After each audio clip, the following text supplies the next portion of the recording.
beautiful announcer intro. I can do that. What is going on, guys? It's Yoji. Welcome to another episode of Baeclast, the podcast where we talk about random stuff related to PoE. And this episode is even worse than the usual episodes we do, because this time we completely ran out of things to say. So we're doing a Q&A episode where we ask you guys to tell us what we should talk about, because screw putting effort into this. Well, we couldn't be asked coming up with topics. So yeah, if you have any questions for Tarke, Ziggy, CuteDog, Raiz, or myself, feel free to spam chat with questions. Maybe not spam the same questions, but different ones. And we will pick and choose some that we think are not as offensive as the other ones, and we will answer them. That's basically what today will be about. And before that, we will talk maybe a little bit about what we've been playing in PoE, because we kind of skipped that last time, and we don't want to do that again, because, yeah, it's nice to know what everyone else was playing, right? Yeah. So, with that in mind, Ziggy, what have you been up to in the last few hours? The last few hours. Thanks for narrowing it down to a very specific time frame. I wonder why. In the last few hours, I was just helping the standard economy out a little bit. Just putting some extra items in there. I died on my Wanda, which was a 2,500 chaos character. Basically, when I got my mirror drop, I invested all my currency into it just because fuck, why not? It's got a fourth sword, it's high and 6 links and yada yada, all that stuff, Thinkers, etc. And would you like to play the rip?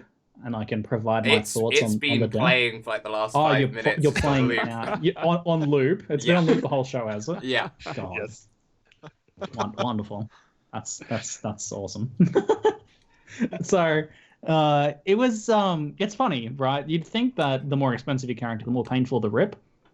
But this was on the scale of painful deaths. This was a 3 out of 10. It was I was just kind of I had an instant reaction, kind of but after that I was just kind of fucking whatever. I've had far more painful deaths on far less investment characters. Dying, I've had worse deaths at level 60, where you just die to a load screen or something like that, or you you die to something stupid and you're like, oh my god, I'm a freaking idiot. I remember one time I died to Helm in Exile just because I was just kind of lazy and didn't move far enough away when I went to Portal, and then he just jumped on me from across the screen. I remember a really good Ziggy death where you just kind of similar to this one, as in you ripped a lot of currency. I think you just put on a shavs and put your character together, and then you ran okay, one more Oasis map for before I end the stream, and it has crit multi, and just get one shot by the boss, just shield charging at you, and you're well, that was definitely more painful than this one. And I've had the most painful death I probably had was dying at rank 6 or something in a 1-week race, and it was my 4th character, and I'd been just really fucking crushing it, playing super hard, and I died to an off-screen detonate dead boss. So was that the Slayer lightning arrow? Yeah, the lightning arrow character. Yeah. The totem detonated the boss from off-screen, and I was just because that's such a bullshit mechanic, man. Mm-hmm. And then to die that after putting so much effort in and going for that demis and everything, still got the demis in the end, but that was far more painful. And this was just but it was kind of an interesting death. I died in battle, so that's good. That always feels good when you die to actual combat. So basically, Breach minus max Shrine map, and my Vinktars fell off. I didn't realize, and I also didn't realize that there was a reflect mob in there early enough. I didn't kind of pay attention to that, I guess. And then I took a bit of hits from the Breach mobs, and then I hit the reflect mob. And my Warlord's Mark procced on the Reflect mob after the hit occurred. And I didn't follow up with a second hit. I think I tried to reposition or something. And then because I didn't follow up with a second hit when the Warlord's Mark was up, I didn't get any ES back, and then Tull just finished me off, man. Tull just bopped me and finished me off, man. So, just kind of died to not having leech up at the right time. Do you know what actually really killed you? I've encountered this new thing on RIP videos. You have golems on your bar, but you didn't use it. Why didn't you press golem, Mr. Streamer? That's been my new favorite. Why are you so bad? I had a random rip early in the sneak. You didn't even press stone golem, bro. What's wrong with you? You know what? You never know. If my golem was up, I probably would have died faster. Yeah. Chaining Toll Frostblades probably would have killed me even faster. I don't think that one contributed exactly. There are a number of contributing factors here, but probably not that one. But yeah, no, it was a battle death. Did you guys have any thoughts on the rip? Probably don't push forward. I don't know. Like, it's just one of those things. You died. It's just like, yeah, I know. I just kind of died, right? Like, it's pretty. Yeah, it's like, yeah, okay. Vinctors wasn't up, and I was face tanking, and Leech didn't have in the right time. Yada yada. Though I do think it raises a UI design point. Actually. Okay. Definitely not blaming this, but it is actually very difficult to notice when a key, very important buff is not active anymore. With the buff bar up the top of the screen being absolutely useless. And not only that, like, you've got so many buffs up there now, right? Like, it extends off the screen. Sometimes you can't see all your buffs because they're off the screen. But not only that, but they move around. They don't have, like, set locations. So your Vinctor's buff will be over here on the left, and then sometimes it'll be over on the right because there's other buffs that have come up before it and so on. So, like, they move around, right? So, I mean, usually you can see your character with Vinctors. It's not too bad as far as these sorts of things go. But in a breach, when there's a lot of shit going on, it can be easy to miss that. There's always a lot of shit. The UI is garbage. I'm surprised nobody talks about this. Oh my god. I thought it was a good time to raise the point. Yeah. Like, this, I think, illustrates it quite nicely. Like, maybe with better indicators and better UI, I might have noticed that my Vinctors had dropped off. It could be so simple. Just put, like, the potion buffs by the potions next to the life bar. Debuffs? Well, why should you look at the top of your freaking thing when the debuffs are, like, mixed in with the buffs? You have to look, like, away from your HP to see a debuff that's mixed in amongst buffs. Why not just, like, have something that allows you to either move this around, but if that's, like, abusable maybe in some way, like in the case of WoW, just have it next to your life bar. Like, that's okay, right? Then you can see debuffs and you can see your health bar at the same time. It's so, like, I see what the problem is, right? There's so many buffs and debuffs in the game now that could be represented, and if you, like, do move them down to your potions or down to your life bar, like, where do they go? What direction do they go? How do they manage themselves? That sort of thing. So I can see the problem there. Like, the best solution would be if you could specify which buffs would show in which locations, and then you have, like, a reliable spot to look. And I know they're pretty hard against, like, UI customization, but I don't know. Is there, like, actually an issue with allowing UI customization that's restricted to only customizing the elements that exist in the game and not allowing any external customization? The last argument I heard against it, when, like, I don't know who it was, but, like, one of the GG guys was, like, asked about it. They said they don't want the UI to look less, have less recognizability, I guess. So they wanted to always look the same for everyone. But that doesn't really apply, I think, to the buff bar as much. It's more, I think that was more about the health globes because they're kind of, like, iconic, I guess. Yeah. But yeah, I would say I don't really say anything against it aside from maybe that it. But we have loot filters. Loot filters are already a pain to set up, and they're even you have to even set up those up outside the game and all that kind of stuff. That's already clunky UI customization we have. So I kind of feel like that sets a precedent that we could also put some other stuff in if we wanted to.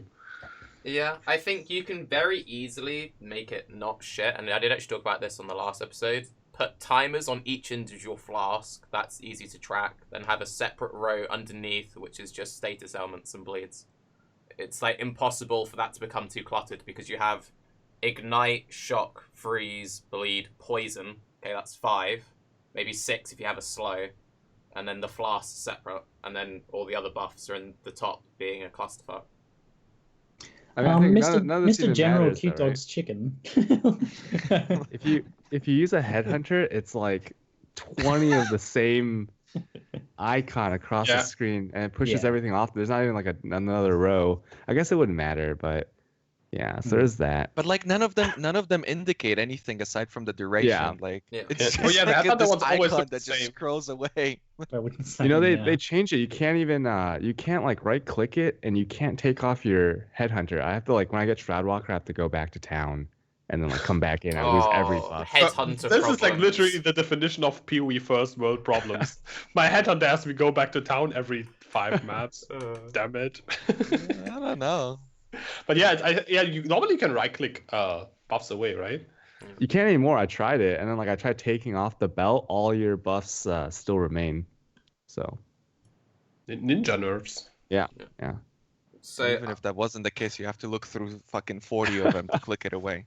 You could at least remove all of them and be like, well, I just restart my Headhunter. Yep. Yeah, that's what I do. I go back to town, come back in. It's clean again. So other than complaining about Headhunters, what have you been up to recently, Keith?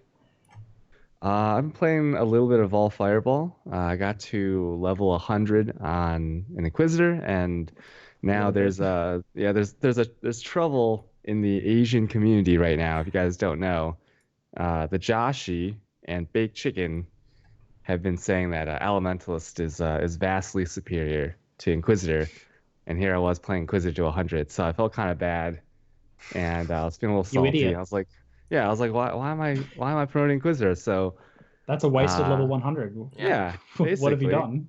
Yeah, so like, what a failure. So our mom was like, you kids got to stop fighting, and she's like, I'm gonna need you to get to 100 on Elementalist so that you can give an informed decision. So that's what I'm doing right now. It's been okay. I guess it's kind of fun, maybe. I mean, strands are fun, right? Right, guys? Yeah. What level are you now? 94, I think. Oh, so you're close. Yeah, I'm close, guys. It's fine. This is fine. When you're done with that, are you then going to do a Scion Elementalist Inquisitor just to get the full spectrum? You need to be able to compare both, right? A Scion. Scion. What is a Scion? You need to do Inquiz, then you need to do Elementalist, then you need to do the hybrid Elementalist Inquisitor.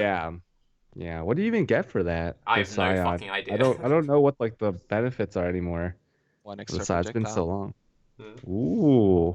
10% more damage.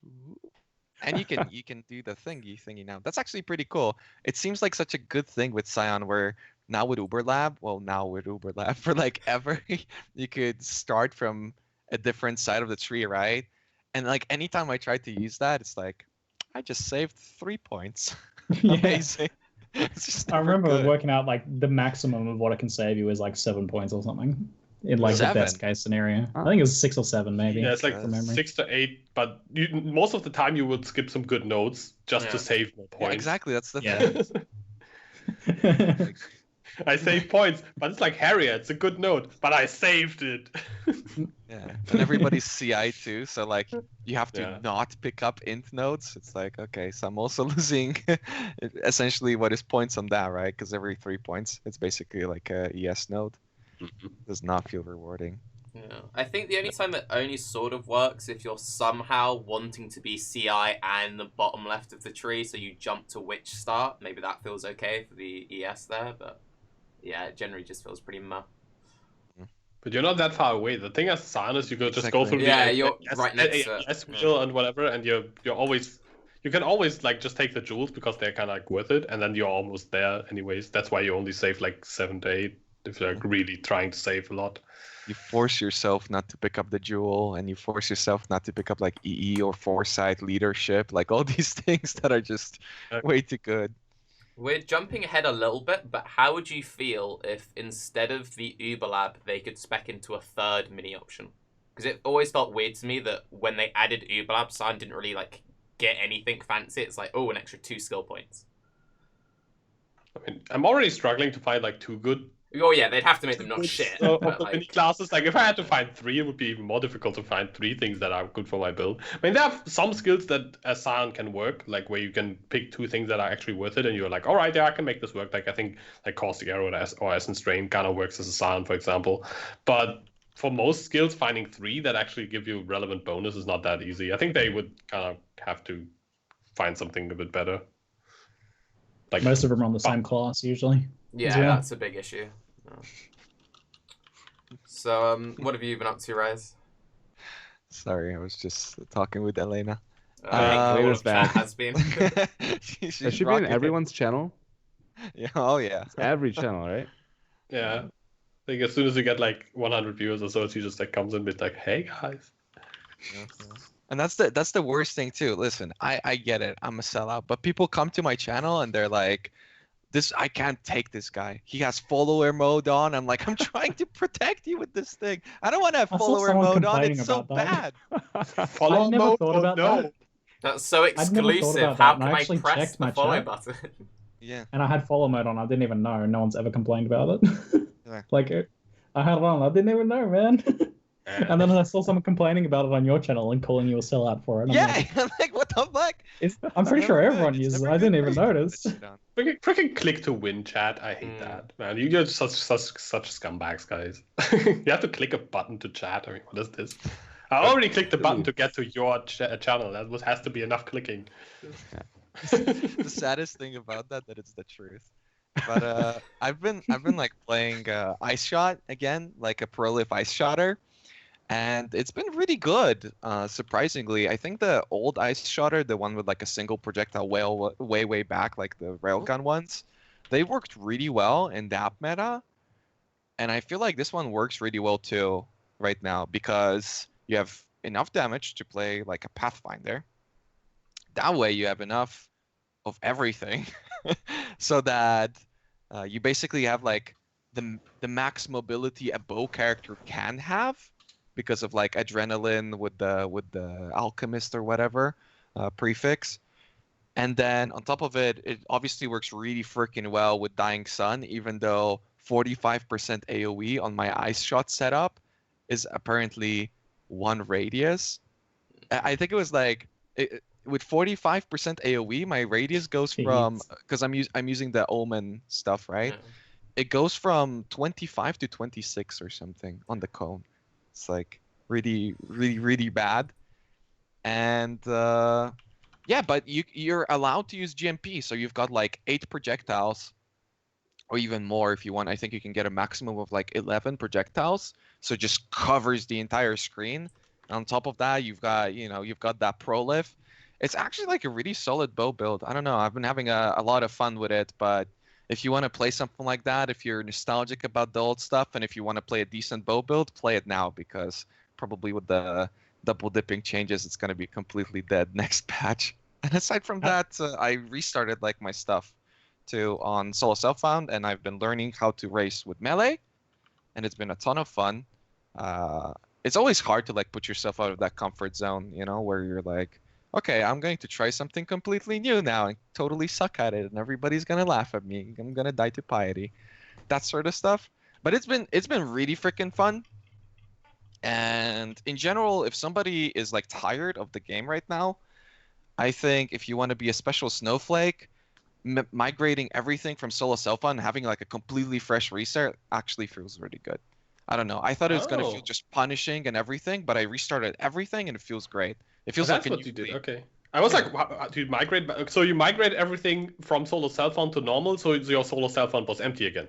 Yeah. So you can. You keep the Atlas. I didn't even think about that. You could do this. This is like just my mind's just like blown. Masters, cool. Atlas, everything. Yeah. That's cool. Well, wouldn't you just like if you lose shift just your currency and like leave your master progress and trials there? That's master the fun progress of it. and trials. He's a purist. No, today somebody purist. today was like, if you had to choose one map, because I was complaining about strands as I do every day, right? So somebody was like, if you had to, like, why are you complaining about strands? If you had to choose one map to only run, like, what map would you choose then? And I'm like, I fucking wouldn't play this game anymore if I had to choose like one map. And I've been really enjoying the aspect of like fully resetting the Atlas and actually doing masters and actually playing the game rather than just running strands. I don't know. At this point I genuinely enjoy clearing a cells more than running another strand. Like seriously, it's just gotten to that point to me. So yeah, if you wanna revisit your love for PoE, I think resetting on this special Snowflake League is pretty cool. It's kind of cool. So to do that, sorry, do you need to transfer every single character to wipe everything? Because if you just wipe one, don't you still have half the progress still on solo self-found? You can export the whole everything you have. Right? Okay, yeah, there's like a transfer character option and like a transfer everything option. So I think transfer everything moves all characters probably. Yeah, all characters, Atlas, all program, basically everything. So it basically resets your league, like lab, everything. Because I had one of my viewers, he started solo self-found and then he wanted to transfer one of his characters over to hardcore, and he thought when he transferred the character, it would transfer the Masters and Atlas over. He transferred his character, realized everything was back to 0, and just like rage quit, dumped all of his currency, went back to solo self-found. But I'm guessing he just didn't want to reset everything. I think he wanted just like one character to map with friends and like one character for being full I play solo self-found on Reddit. I don't know. Okay. What have you been up to, Yoji? I've been like channeling my inner Xeno, and I've been playing a one-handed axe Juggernaut lacerate build that does absolutely no damage at all whatsoever, but has a lot of defenses. I've like up to 10 endurance charges, and I want to use the Veruso's battering ram gloves, and I get lots of armor. But currently I'm using a tabular, so I don't yet have lots of armor. That's kind of what I'm trying to do. Spoiler alert, you're never getting lots of armor. It's just not happening. Yeah, but once I get, I'm planning on getting like an Astral Blade from the cards and getting some armor on that, and Juggernaut stuff out like up for like double armor maybe. I don't know yet. Something like this. It's not really like planned out yet. But yeah. Oh, people are like that I have that copy pasted from chat. I actually have that. If you type ! Build, that's what shows up. And yeah, it's kind of fun. What I actually wanted to do with this is I wanted to see how one-handed axes and maces feel, because I felt like with the buffs to one-handers this patch, I kind of wanted to try out one-handed builds again. And one-handed swords, I think, are a pretty good spot because the new crit nodes are actually pretty good, and you can make decent trees with that. And one-handed, claws, you can always play Hand of Wisdom in action and be completely dumpstering all content. And so I thought like, hey, what about axes and maces? And for leveling, actually, one-handed axes are solid. I didn't expect them to be that good. Two-handers are obviously better, but I mean, that doesn't count. But that's the main problem I figured with one-handers is that you can just use face breakers and it's always better. I think that's the main problem currently, because if I just take my character as it is with axe nodes and everything on the tree and like build around my one-handed axe that I'm using, I just take off the axe, put on face breakers, and I have like 3 times as much damage. Yeah, that's like, I feel like that's like so frustrating as a developer. And it's like shitty like bad roll face breakers. Yeah, exactly. Because imagine like you're constantly like, why can't face breakers work with earthquake or something? And the dev is just like, what do you mean everybody's just gonna play face breakers then? Nobody's ever gonna use anything else. Like, what the hell? Feels bad, man. So yeah, that's kind of like the problem I ran into. It's like face breakers is a bit too good, and there's not really an incentive. Like even if they up the numbers to the point where the axe is like really good, it doesn't really feel much different. That's kind of like the problem. It's just there's nothing special about axes. They don't have anything to them. Like claws have the leech theme at least, even though it's not really used as much, or the life gain and mana gain on hit. Daggers are obviously really cool for crit. Swords have like lots of range now, which is kind of cool if you're playing one-handed sword cyclone. Crit, it's actually pretty cool. You can get pretty decent range. There's even a node that gives you one range, like weapon range, a sword node, which is pretty cool. So like some extra incentive to play cyclone swords, for example. And then there are like maces, which have some AoE nodes kind of, and they have kind of like stun, which you don't really want to build around because it's only good if you go all in and have a support or just ignore it. And then you have axes, which is, they have like 10 extra damage. There's nothing. You can get onslaught on kill, but you can also always use a silver flask. Yeah. I don't really understand. So I kind of made this build to see how it is, and it's kind of like, it's not as disappointing as I thought it would be, but it's not. There are some issues, but it helped me like discover a little bit more what the issues are. What would you like to see them get? What would you like to see axes get? That's a really, really good question. I thought about like what we could do. Like I thought if they wanted to be the more damage option as it is right now, it actually has to do like have way higher damage values, so it's noticeable. So it should have to be able to either compete with face breakers or face breakers need a nerf. Otherwise, it's never going to win that battle ever. And that would need some node that gives it something that you can't just simply get by like just like that. For example, swords have kind of like a bleed theme going on, but like I think you can get like 8% and 15% bleed on the tree here and there. It's not gonna make this a bleed theme. You have to be like a gladiator or use Void Heart to actually bleed with him. So all those weapons kind of have the problem. I don't know. They have to find a theme and like actually make it work. I feel for the one-handers to feel unique and different enough to not just go like I could use a two-hander, do more damage, or I don't know, maybe make shields more interesting to use and to have, because I mean, currently, like, shields for spellcasters are insane. There's like no reason, because I played a staff spellcaster and a one-handed axe melee character now, which is basically the opposite of what you always want to do in PoE right now. And there's not really an incentive to play staff spellcasters as well. So yeah, there has to be something that at least makes it feel different enough. So there's a reasoning to go with it. Thorns, bro. Thorn shields. Yeah, no. No. I think that is not the answer. What if they made a really cool shield MTX? Ooh. Yeah, That'd be nice. That'd work. It would be okay. I mean, did you know that a basalt flask has thorns? I recently looked at it and it has like thorns or something. I didn't even realize, but it actually works pretty well. Yeah, it actually works pretty well. I picked up like Commandment of Fury. It's the thing that has a 5-second cooldown, like enchant on your gloves, and it shoots out projectiles based off of your weapon damage. From the Uber Lab, it's 330% base weapon damage, so quite a bit.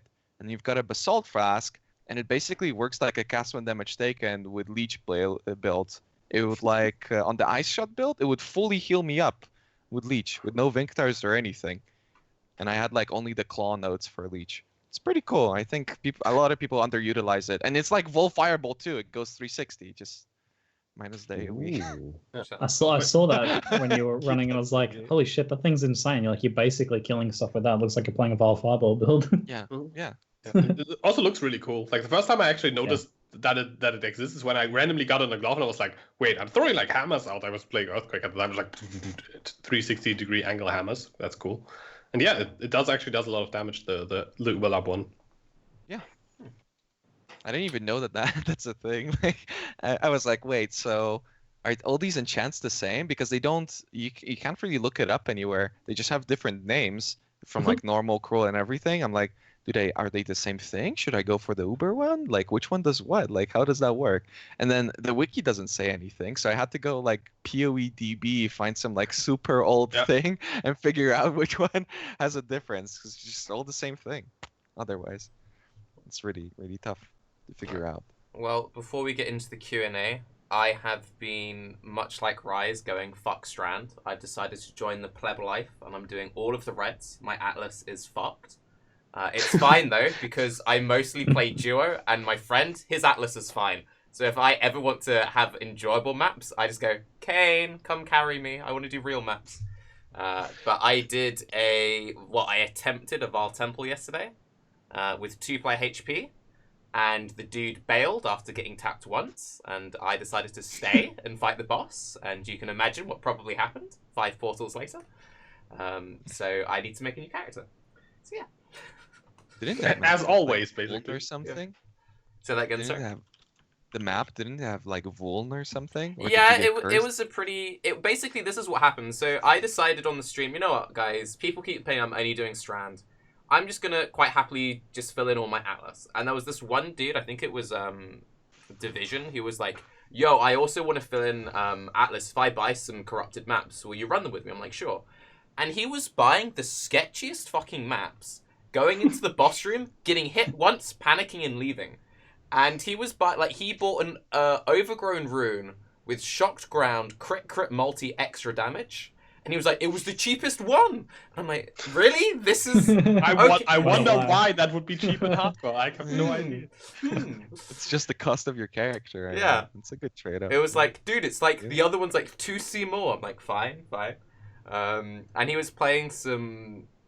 He had 2 characters. He had an EK Nova character, and then he had an animate weapon. He was like, dude, your explosive arrow single target's terrible. I'm going to have to carry on my level 80 animate weapon. Gets it once. All my animates are dead. I'm leaving. It's like, for fuck's sake. Now I have to solo the 2-player HP boss and get it down. But it's actually quite a lot of fun. There is something quite enjoyable about every now and again saying, you know what, screw it, let's just do all of the maps. But some of the layouts are really terrible. The one which has like the horrendous mana one, I can't remember what it's called. You walk in and it's like 6 empty rooms before you even encounter the first mob. And that was why I was like, why do people do this to themselves? It's so bad.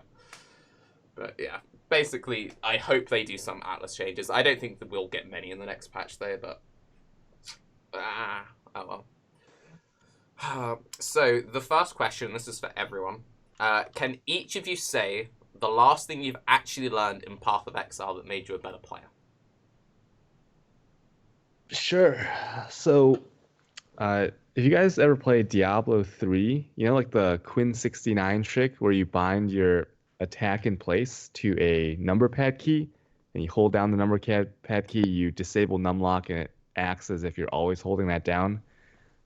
So I used to only do that for attack-based builds like Earthquake and things like, I guess you could use it with Sunder or any attack build where it would normally move you to that location, and then instead it now attacks you in place when you hit your skill. But now you can use it with any build that uses shield charge, because if you put your mouse like 3/4 of the way from your character to the edge of the screen, you'll notice that if you shield charge, your character has to walk a little bit and then he shield charges to the location. But if you do this attack in place trick and always have it on, it doesn't matter where on the screen you click, you shield charge in that direction for the max distance if it's above the max distance.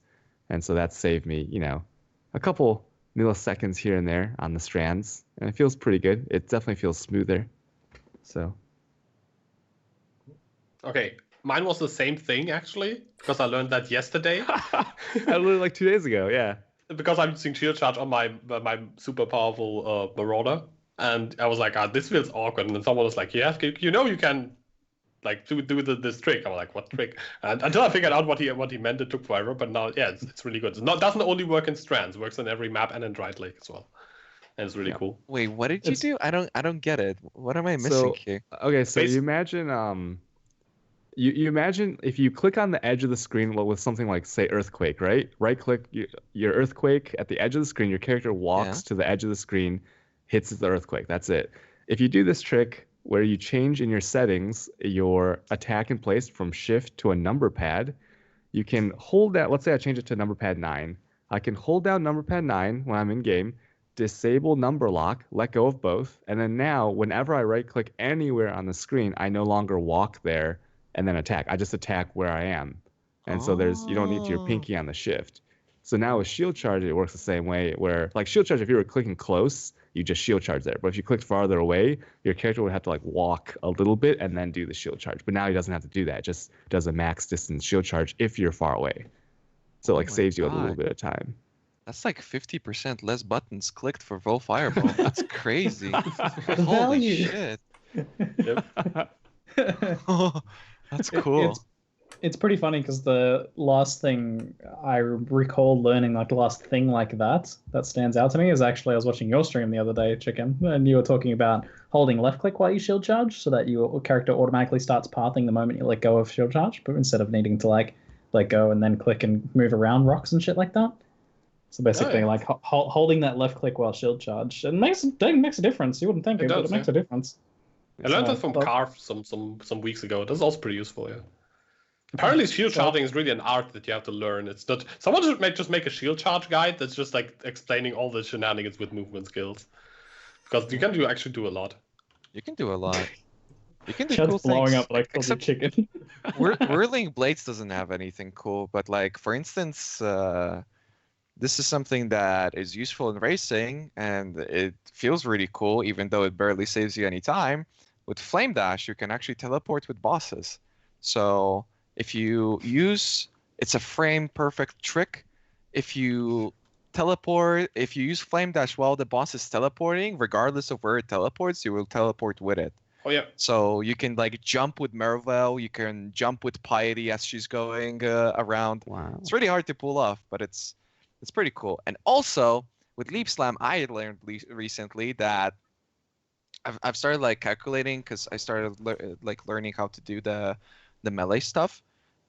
So everybody always says that Leap Slam feels terrible, but you actually have to be like a super master Leap Slammer to be good at anything, because it feels super slow and it feels slower than when you're using like a Quicksilver, for instance. But actually if you're speed leveling at any stage with a Duelist and with a Marauder, it's faster than walking, even if you have like the best movement speed boots at that level, outside of like using Quicksilver with Adrenaline. So even though it feels really slow, it's always faster. So if you want to save yourself a lot of time leveling, and again, it doesn't feel like it, you can leap slap around real well, and in many more minutes. It looks so slow. That's why the animation looks so like slow-mo. It looks terrible. It feels terrible too, but it's faster. I think that really highlights the problem with the skill then, because if the skill is actually faster but feels like slow to use, maybe they could adjust the animation a little bit, or like how it feels, just give it a little more of a snappy feel and not feel as clunky, because maybe then it would be used more as a movement skill and allow some like non-shield charge or Whirling Blades builds to like feel good. Because if the actual speed doesn't change, like if they don't adjust the speed but just like how fast it feels, maybe it wouldn't change the balance of the game. It would just make it feel better to play, because Leap Slam does feel really wonky and clunky to use. It's basically what Whirling Blades is, with the like if you click too far and it's got this like really slow after animation. That's basically what Leap Slam is at the start and at the end, and attack speed doesn't help it. Like no matter what. Don't people use Leap Slam a lot in Uber Lab though? Like if you're not a Pathfinder, like going like right fast move speed. Spam fast. Yeah, but that's the thing. Like for Looks Uber fast to Lab me. running, Gucci told me that you have to, like if you're running a build like that and you want to be first, you actually have to be like a god Leap Slammer. Like it's really hard to pull off well. But if you do it, I mean, yeah. On the topic of move skills, another one I learned recently was the lightning warp over the lava falls trick in the Counter's area. Yeah. Cut that zone in half. So there's like a spot you can target on the lava falls, where if we hit it with a lightning warp and it extends the distance of your lightning warp all the way up to the top, so you end up skipping like half the map. That was pretty freaking awesome, man, because that zone sucks. You can also do that with Blink Arrow, but it's really irresponsive. Sometimes it feels really smooth. Every time I'm leveling, I do that. But this is basically what happens. I'm like, chat, I'm going to show you something cool. And I just like click at a wall for 30 seconds. And then eventually I jump over. I'm like, yeah, that didn't save me any time, did it? But when you pull it off like on the fly, it feels so satisfying. You feel like a spy just leap climbing. And then other times it's just like, and... No, fuck it, I'll walk. Yeah. God. I actually find it easier with Blink Arrow than with Lightning Warp. I think it's just with some of them, because it's basically whenever there's the lava path, it's like that's when you know that you can do it. But sometimes it just doesn't want to play games.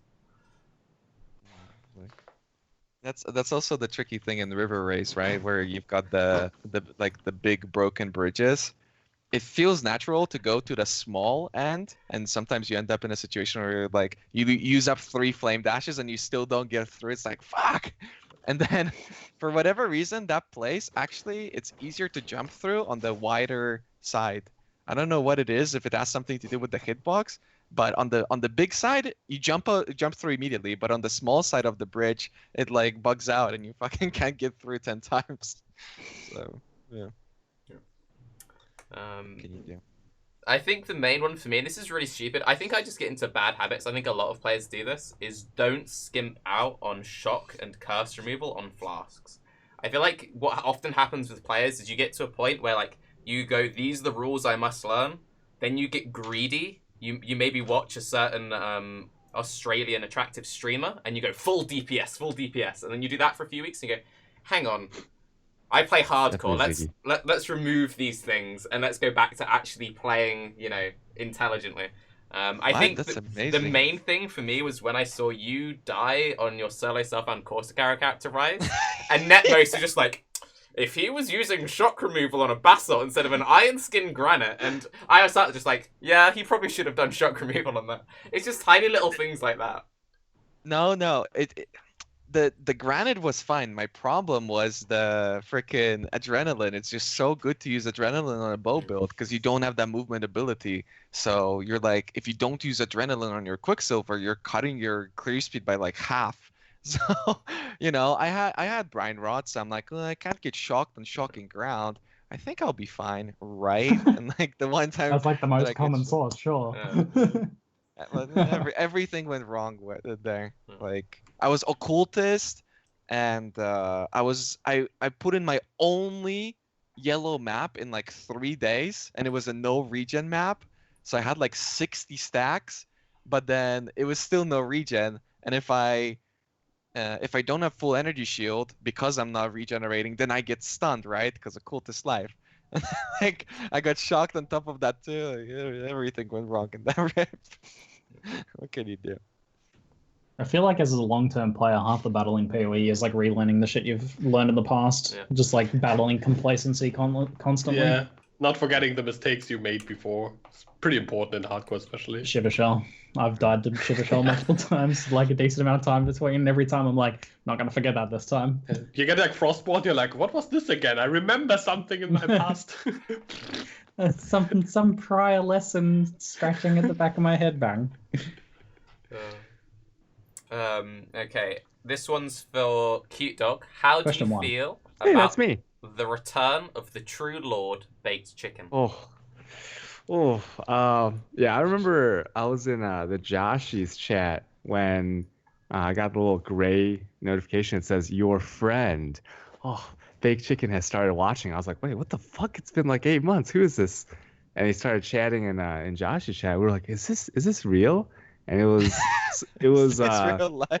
Yeah, we're like, oh, this is the best day of my life.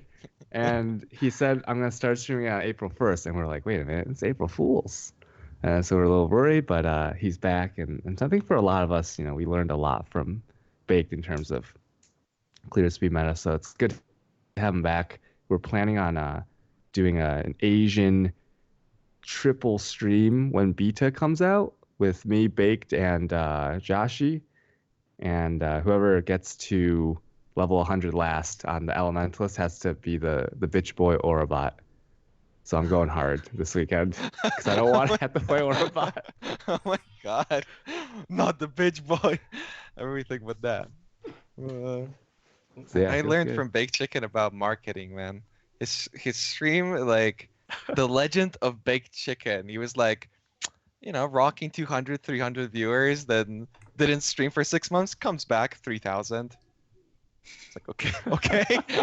It like built up. People kept talking about it, and it built up. Yeah, I see what you mean. I think Project PT and like Xeno are doing the same thing, man. They just leave for a little bit. Everybody keeps talking about them, then they come back. Boom. I mean, yeah, Chicken in his absence became like a living legend, like a living meme, right? Like much. It was always the like.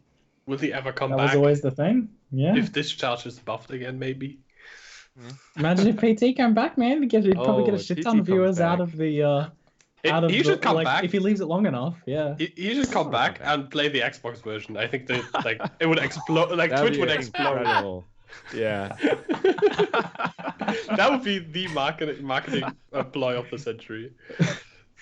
I miss the guy. I hope he comes back. Like I know he gets a lot of hate and stuff man.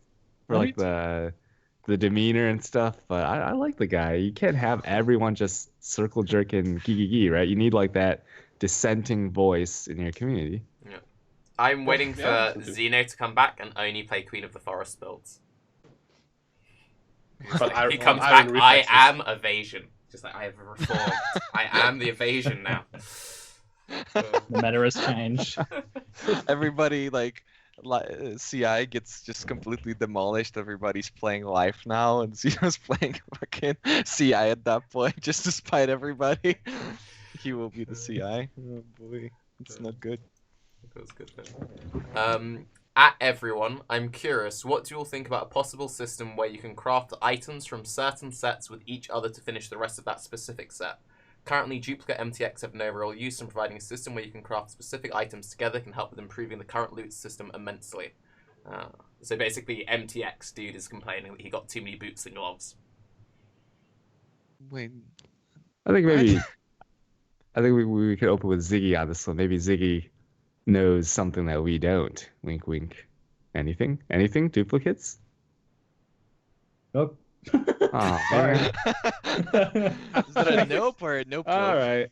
We talked about the whole duplicate box thing before, like the MTX box problem, I think, on the podcast. And yeah, I think getting duplicate MTXs from the boxes, it would be kind of nice to have a use for them. So yeah, crafting them to random items, like, I don't know, trade in 5 of the same or 3 of the same boots for a random pair of boots of a different type, maybe something like this. Yeah, I'd love to go trade them in for sure. Yeah. I'll tell you what I can tell you about the mystery boxes though. They're probably a big part of the reason why we're getting 6 acts with this expansion and not just 1. Yeah. A lot of money.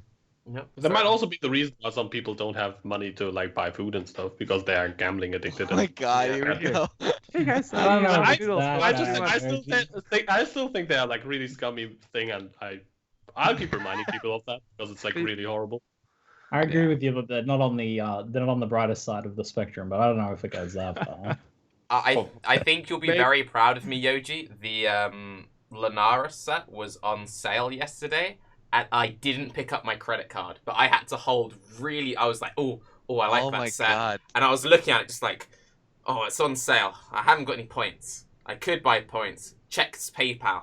I could buy points. Goes to enter info. No, wait. 20 minutes later, the same process. After about 8 attempted ones, I went for a walk. I came back and I didn't buy it. I'm very proud of myself. Jesus, you've got the iron will of like a god. For me, it was very. I saw it. I had the exact same reaction. Let me just check my PayPal real quick. I checked the PayPal. It's like, oh my god. Okay, I can totally buy this. I fucking click the reset password thing. So they send me like a randomized password on PayPal. I deleted the email. Oh, done. Well done. I can't buy it anymore. Sorry, guys. It's way easier. Yeah. The last time I actually wanted to buy MTX, I was like, okay, I don't know really what I wanted, but I think I wanted the cloak and some other stuff. So I had enough for the cloak, but I didn't have enough for all the other MTX. So I was like, maybe I should get some points. But then I was browsing Reddit and I read that Bayonetta was out for PC now, and I bought that. I was like, well, that's my spending money, because MTX are still pretty expensive, and if you can buy a whole game instead of like an armor piece, sometimes I buy like something like Dark Souls 3 instead of Wings. That actually happened, by the way. And it was like Wings or Dark Souls 3. And I do always tell people that it's like, yeah, value wise, like, you know, people ask me all the time, like, should I buy the M supporter pack or should I buy this game? And I'm like, buy the game, man. If that's a question, buy the game. Like, value-wise as a customer, you have that responsibility to yourself. But yeah, you know, if you have some extra money and you want to get some MTXs and Sport GG, then you do it. You know, if you don't have another game you want.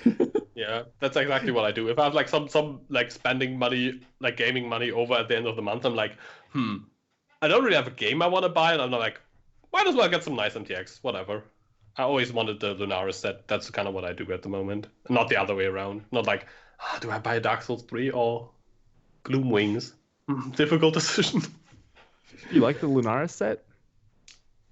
I like parts of it. The bluish one? I think like Hedgie really likes that one, but I've always looked at it. I don't think it looks that great. But once again, it's all personal taste. I really didn't like it at first, and now I love it. But it's like the legend of the Lunaris set for me now. Because of the freaking racing weekend where I won like 28 races and I had like a 0.07%, 0.021% chance of not winning anything. And all I wanted was that one set, and I didn't get any items. So now I'm like super salty about that. I'm sure if I were to buy it, I would immediately have like buyer's remorse. Instantly, I would just regret it.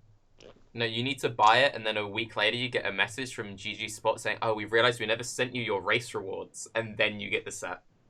That would be the dream. It's too much. And then next podcast we have Rise complaining, I have these duplicate MTXs. I wish we could really do something about this. Yeah. Okay. At everyone, do you think that the bashing on double dipping is justified? The strongest damage out there is probably Hand Wisdom Action or Molten Strike Sprinkler, so no double dip. What would you be your approach on this matter? That was a douche from you. So the fact that Hand Wisdom in Action is non-double dipping and has the amount of damage that it has is insane, and that's more of a testament to the fact that Hand of Wisdom in Action is fucking insane, less so that the double dipping isn't potentially problematic. I think the real, like, I don't think it's the concern that, like, the numbers are high, right? The concern is that efficiency-wise, investing into double dipping stats is restrictive on what other things you might potentially do instead. So I feel like it limits diversity, and that's the main problem. Less so that it like trivializes content. And he talks about two different things, right? Like when you talk about Hawa and Molten Sprinkler, they're like more map cleary things. Like obviously you can do anything in the game, but it's more map cleary. And I think double dipping becomes a problem when you're like one-shotting Shaper, you know, that sort of stuff. And that happens a lot with double dipping. Mm-hmm. So I think it's definitely very justified because it trivializes way too much content in Path of Exile, and already a lot of people have an opinion that it's like too too easy. You know, when Uber Ziri came out, people, and I'm not saying that's the right thing, but there was like one guy who did it on hardcore, and even on softcore, it took people weeks to do it. Yeah, so I think that's totally justified to. And I love Proliv. Don't get me wrong. I love degens. I love Proliv. I love that shit, and I still think it has to go. No, I agree with you on that. I think like double dipping is like a systematic problem, and it's more difficult to find a fix for it, because you kind of still want to be able to scale both the dot and the initial hit, but you don't want to do it at the same time, but you also don't want to make it super inefficient. So like with Hand of Wisdom in action and Sprinkler, it's more like you just lower the numbers a bit, or the scaling a bit, to the point where it's kind of like more reasonable, and you're done. That's kind of like how you balance those items. Yep. They could introduce mechanics like bleed that would be a little bit more interesting, where you don't need to specifically invest that much into a bleed, but it works this way sometimes, and sometimes it works this way, right? Where if mobs are standing, it's 10%. If they're moving, then it's 60% total, or whatever, right? So you could do the same thing with Prolif, where or ignites and poison, where it would have these like two things that depending on something else happens, and then maybe that would allow people to remove double dipping because just the multipliers are insane, but keep the damage increases and still for these things to be playable, right? I don't think anybody wants to be like, well, no more.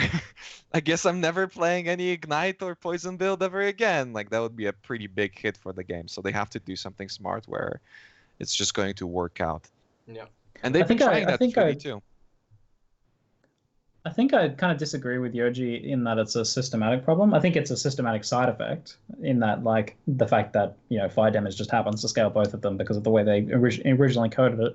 But I think it's more of actually a balance issue rather than a systematic issue. So that, like, I think you could, and I think they probably will, stop fire damage from scaling ignites, right? Make fire only scale the initial hit. And then I think that opens up an interesting potential where you can make builds that are focused more on the degen by adding ways of scaling the degen instead. So add more, you know, increased burning damage options and stuff like that. And then that allows you to create a build that has a lot less upfront damage, but has still very respectable degen damage. And it feels like you're playing more of a degen build then. Imagine like popping your Flame Blast and it feels a bit whiffy, but then the burn is fucking insane. Like, that'll be kind of cool. And then rather than now, it's always the right choice to just add a bunch more damage to your high initial hit by adding high degen secondary effect to it, right? Like it's always the right choice to do that. I think the systematic problem is more that it's not only like fire damage with burning damage. There's also the whole like tag transfer thing that, for example, totem damage, area damage, double dips, projectile damage, double dips with everything. I think that's still kind of a problem that they have to address, because with the way like not only how they handle like tags and stuff in the coding, but also in general. Didn't they do that recently? I think they did that because they could now like decouple, I think, mines and traps, so they probably can also decouple the other ones. And the other thing is that they kind of have to decide which side gets scaled, and it has some other changes that have to be made with it. Like you have to add more, as you said, more burning damage scaling if you want burning to be something that is viable to make a build around. Same for poison, same for bleeds, maybe even. Yeah, but that's like impossible. Like they would have to add nodes that would trade off initial damage for the degens. Otherwise, it just doesn't work. I mean, I've played like plenty of degeneration builds when they just didn't, like when they added when like poison wasn't even in the game. I would constantly try to make these like super degeneration builds, and it would just never work. Like I would use like Ice Nova with whatever, and you either one shot the pack or you deal like no degen damage, even if you have like all the degeneration and the possible. So they would have to add nodes where it's like, okay, now you're dealing 50% less initial, but then 50% more degen or something like that. That's just kind of a lot of work. But I think it's a cool enough mechanic to put in the effort to do something like that. Yeah. I think oh, go on. No, go ahead. Okay. Just briefly, I think one thing that people often seem to do is they just hold up what their favorite like toy is at the time. Just because the current favorite toy doesn't happen to be poison based doesn't mean that now poison is shit, right?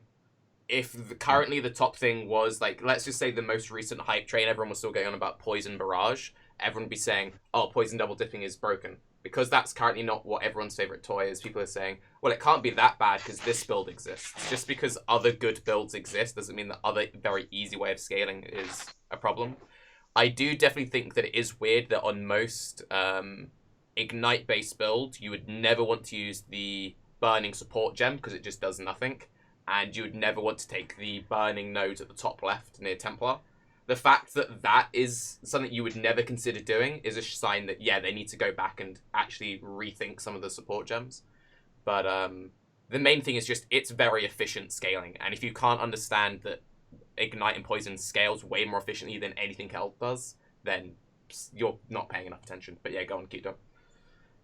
Yeah, I was going to say, like, overall, this might be an unpopular opinion. I think the double dipping stuff, I don't know if anyone out there agrees with me, it's fine.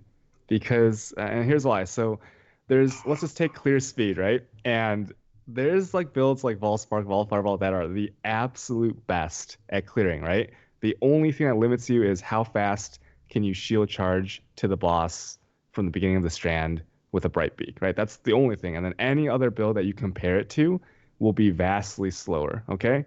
And so in bosses like, I guess like Minotaur and Phoenix don't count because they don't have phases. But Chimera, I guess to some degree Hydra, and of course Shaper, you still have to move to each phase. You still have to like move through the little 4 bosses at the beginning. And if a build is on the other end of the spectrum, it's not built for clear speed, it's built for bossing, you should be able to do some kind of ridiculous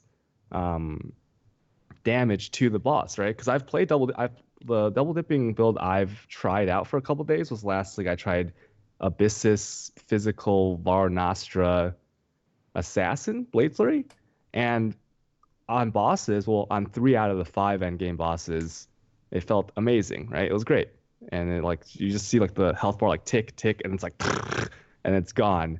But then on mapping, it felt absolute garbage, to me, at least, from what I'm used to playing. Yeah, but so like, at what level do you go, okay, well, on one end of the spectrum, there's like builds that completely clear maps. There is no alternative to that if you want to go the fastest. Shouldn't there be something that completely gives a boss if you want to go that route of play? Just briefly, like, I would agree if GGG's solution wasn't immunities. When their solution to something is immunities, that shows that they aren't comfortable balancing around it. And if the only way that we can make like Ignite and Poison fair for bosses is this boss is immune to that, that to me is bullshit. So there's clearly like some issue there. And also, like, if you think about what it takes to make Poison good, it's like a few nodes and a Wither Totem. At least with Ignite, you generally like go very heavy into like flammability, Ellie weakness, EE. I feel a lot better about Ignite-based builds than I do about Poison-based builds, because generally there is some, oh, how am I going to enable X, Y, and Z from working? And you really feel like hexproof maps and stuff. But if you look at just how much multiply you get from a Wither Totem, there is no way that that is like something which makes sense in this game. Like, that is just completely busted. Overtuned. It's overtuned in my opinion. Like, you know, back when Havoc did the first Uber Z or whatever, I'm not saying that it should also take now to do a boss like an hour and a half like it did in his case when he was like, you know, playing the craziest thing and snapshotting, and it literally took an hour. And like, I'm not saying that, but I think a boss dying in a second is just, it's just too much, you know. At least 30 seconds, you know. You take 30 seconds to do a strand. At least you should take 30 seconds to kill a boss. Let the boss like actually have some mechanics, yeah. Because that's such a big concern. Like even for the people on the outside of Path of Exile, when they were releasing all these new map bosses and everything, nobody was like, wow, that's a really cool mechanic. Wow, they put so much effort into making these bosses feel different. Everybody was just like, yeah, I'm just gonna one-shot it. Yep. Brine King. Yeah. Time for some Valaref action. Anyone likes that? I love how you can actually legit one-shot every boss in the game with Valaref and double dipping ignites.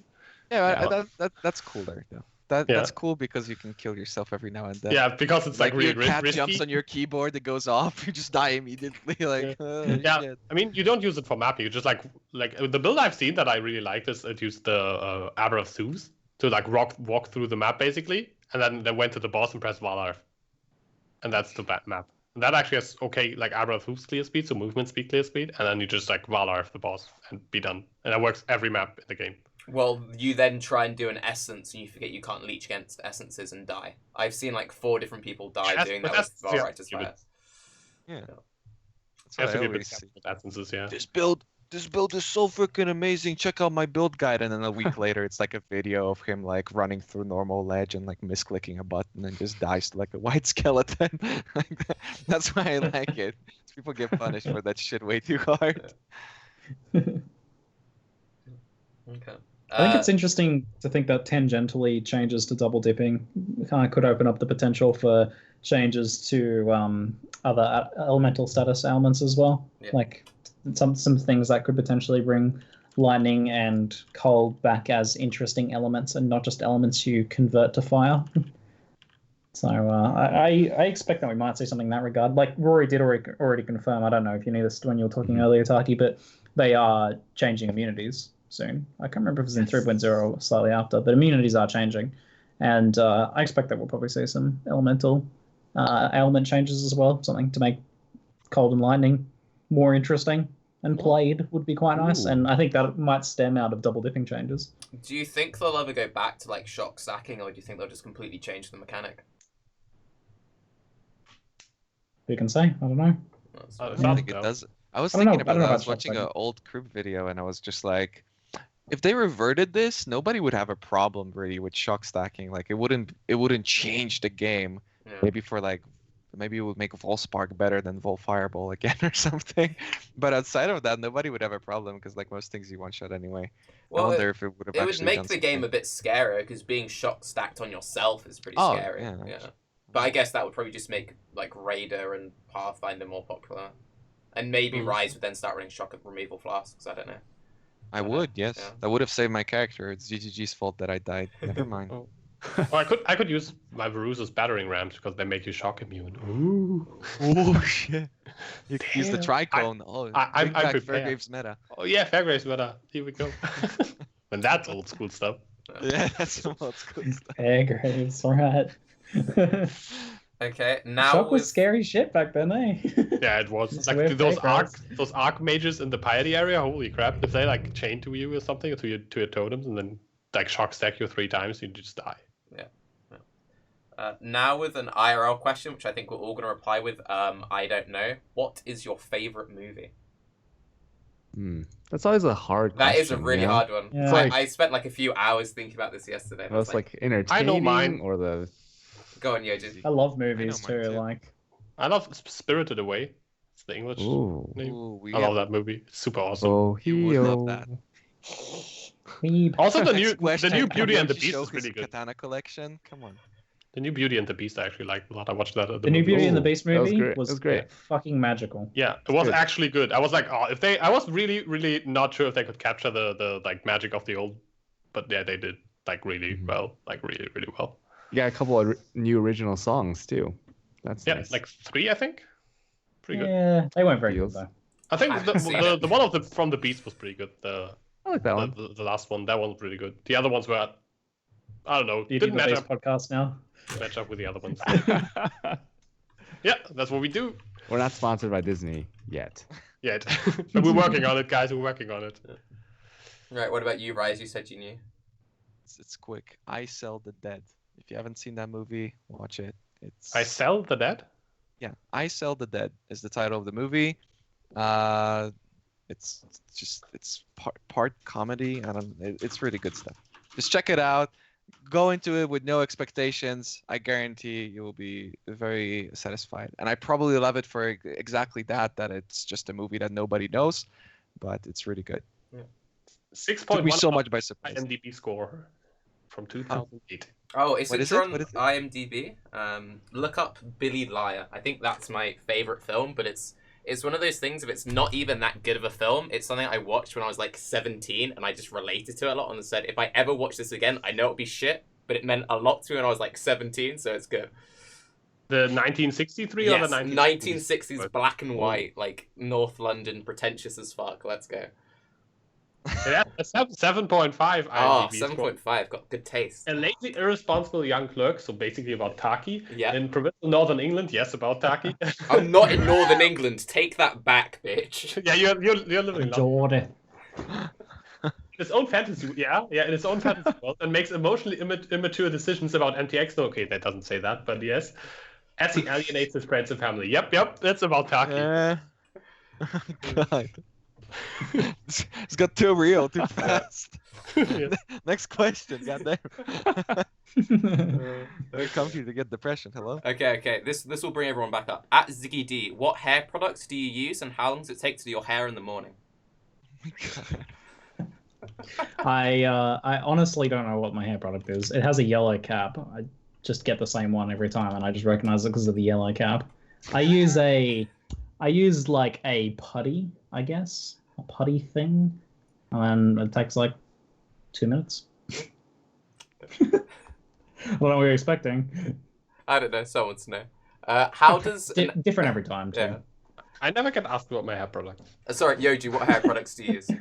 I have like I actually shave my hair myself now with like an electric shaver, and it's pretty good. Okay. It saves so much money compared to hairdressers.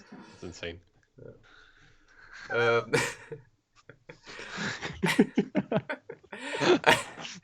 try to keep a straight face, okay?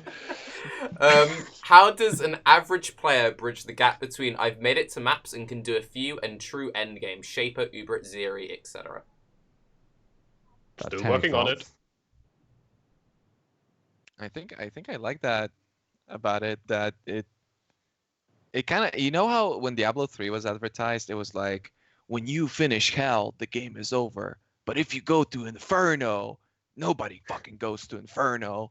And like, it wasn't this accessible thing. And that's basically what this content is for like 99% of the players out there. It's like, you finish the game, bro. Don't worry about it. Don't even try these, like, all these new things. Just don't do it. I kind of like that. I think it's really stupid from a developer point of view, probably, but yeah, people don't really deal well with there being content that they know they're probably never gonna do. Yeah. What's the softcore viewpoint on it? Because for me, it's basically I'll just get kind of bored of the builds, then I'll just start doing rippy content, and if it does it, great, and if it doesn't, then oh well, I move on. Like this is probably more directed to like CuteDog or someone. Like, what's your approach for someone who's they've got the chance to actually sit and learn a fight? Like, what was your advice for it? You talking to me? Yeah, you're the softcore. You're like the go-to softcore endgame guy. Cool CuteDog. Hold on. Wait, no, I thought Ziggy played softcore. Am I alone? Yeah, I play 50% of the time. Oh no. Too. Okay. Yeah. I now play softcore as well. So. Okay. But the Ziggy I was really confused. I was like, oh shit. So oh, shit. I'd say you should probably have 2 characters, right? Like one for mapping and then one for bossing. I don't think if you have like any amount of time to play within a league, it really benefits you to have both, because you can feel good doing either one and not like, you know, maybe you have to do like gem swaps, which I don't feel feels very good. Maybe like item swaps for the 2 different play styles. But really the bridging the gap between I can do maps, like I can do tier 1 maps, and like now I can do Shaper. It's just money, right? Like stuff in this game now, it's just you get the gear and there's so many overpowered mechanics, so many overpowered pieces of gear that you put them on and then there you go, you're done. And I guess there's a little bit of mechanical skill, so like, but that's why you have like Mathel there, right? People can go to watch his videos and be like, oh man, well Mathel does it with a 5 link and 20 chaos. Maybe I can do that too if I watch these videos. So there's resources out there. So my answer is, firstly, you stop complaining about people using logout macros and you start using one. No, the real answer is it's like an aggregate of small things. So in softcore, yeah, spend more money, like farm more, spend more money, play more. Playing a lot and just aggregating these things over time is how you bridge that gap. There's not really like the only time you can do a big jump that leaps you forwards into that content is if you go play like a very strong meta build to do it. Like if you play one of those, like this is one of those builds that can just crush all content. So you play your Hand of Wisdom in action, right? And that will accelerate you, like leap you forwards into that. But if you just want to do it on like your own builds and creations and things like that, or even just like, you know, less meta builds or less powerful builds, then yeah, it's just aggregate knowledge over time. That's what PoE is all about, is like learning small things constantly. That's cool too, because it takes so long. It's what CuteDog said, right? With like, how you kind of want to make a new character for something like this, and I feel like that's the natural reaction that I'm just gonna make a new character. So it already takes you like a really long time to get to level 90 or whatever if you're newer to the game. And then also you've got this like overarching goal. You've always got something basically to look forward to, even if you've played like for many thousands of hours. Yeah. Which is cool. So I keep playing, man. So I keep playing. Finding a mirror. I also think it's important, and I think it's something that a lot of new players sort of miss the point on, is having realistic goals and expectations when you make a character. I think what often happens is you get people who aren't maybe like the best build makers in the world who, oh, I only play my own builds, but then when they make builds, they don't think, I'm going to make a build to kill this boss, right? Like, anyone, it doesn't matter how bad you are at the game, if you decide that you want to farm Uberlab, and you make something which isn't good against fizz damage, then that may not be the best idea unless you know that you're good enough that you can just one-shot it. And I think you often get these guys who are like, oh, like, I'm struggling, I can't clear X map. I'm like, oh, what build are you? And they're like, oh, I'm a Katava's Thirst, insert, like, this trap, lightning, blah, blah, blah. And you're like, okay, well, if you want to just kill, like, breaches, maybe do a character which is good at breaches. Like, if you want to kill this one thing, design build which you're good at doing a particular thing while you're not that experienced, and then once you're then good at the fights, you can then be more kind of wacky and kind of go with whatever. I don't know. What job did you want as a child? And this goes to everyone. I saw someone highlight this in the Google Docs. I was like, oh, let's just go for that one now. That's just the one I saw. It's pretty funny. When I was a kid, I wanted to be a either a police officer or a firefighter. And like I remember in third grade that in like the yearbooks underneath your name it had. What? Oh. Rip. Damn, that's a quality phrase. You need to make money. Oh, what happened? Did I freeze? You went like you nostalgia'd so hard you broke Skype. You're just like, Oh no, me that's neither. the story of my life. Your nostalgia post when you froze was so good. It was like, oh, okay. Well, so yeah, in my third grade yearbook, they had our desired profession underneath our name. So like my name, it was like General Tso's Chicken, and then underneath it said like policeman. And I was like, oh, I'm gonna do it. I'm gonna become a policeman. And my parents were like, no, you need to make some monies. And I was like, no, Mom. And now because I didn't become a policeman, I'm now General TOS Breaker Chicken. Yeah, just life of crime. I mean, it's simple. I always wanted to play video games. That's it. That's awesome that you. That's pretty good. Yeah, being able to do that and sure. had that set out as from the beginning, eh? My parents definitely agree with your opinion. They loved it too. Tough quality. Well, my parents were good about it, but I had the weirdest job, which is when I was a kid. Like I always like they changed pretty much. I would say like every month or so. I had like a new job that I wanted to be as a child. It was like at some point it was like the usual stuff like firefighter, policeman, doctor, whatever. But then at some point it started getting like more and more weird. And for quite some time I just wanted to be like a vagabond, like just like basically a bum. I was like, hey, you don't have to do shit, and you just it's like super easy. You just walk around wherever you want. I'm like, my mom was like, yeah, it doesn't quite work like that, but I didn't get it at the time. I was like 6 years old or whatever. I was like, why not? Other people do it too, but they're like super miserable and stuff. It's like, no, they're not. you go through phases. I get that too. Okay, so two weird things that I wanted to do, and oddly, it wasn't when I was a child. It was already when I was older. For whatever reason, because I used to like play Warcraft 3 like semi-competitively, right? So I already had that. Like when esports was getting big, I already had my like fill of that. And then when I was like 19, I started to learn how to do staff spinning, right? Like fire staffs and all that sort of stuff. And for whatever reason, I thought for that short period in time that it was like 2 weeks, I swear, that it would be really cool to be like a clown. And it just like now when I think about it, like what the fuck was I even thinking? And then another thing, I used to go to like cat shows, and I was a steward at cat shows and stuff, and I thought I'm gonna be a cat judge. And I actually thought I'm gonna be a cat judge for a long time. That's also pretty good. You get to fly around the world. You get paid. You just go judge cats for like 2 days on the weekend, and they fly you out and everything. You get points for it. I would argue you're doing both of those things now. Like, you're kind of a clown on Twitch, to be fair. Like, we all sort of are a little bit, and we constantly judge chat. That's one letter away from cats. So basically, you're living the dream, man. Yeah. I guess you've got it fine. Yeah. I don't know. Okay. When I was little, I bounced I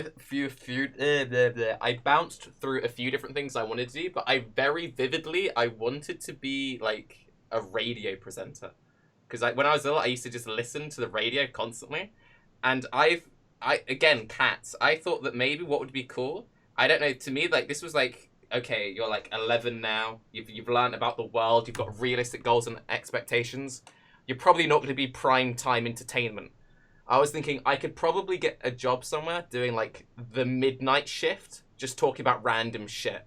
Like, you know, sometimes on talk shows you get that dude who's like, okay, you're like the 3 a.m. to the 5 a.m. No one will listen to you, and it's guys ring up like alien conspiracies or like, how's your cat doing?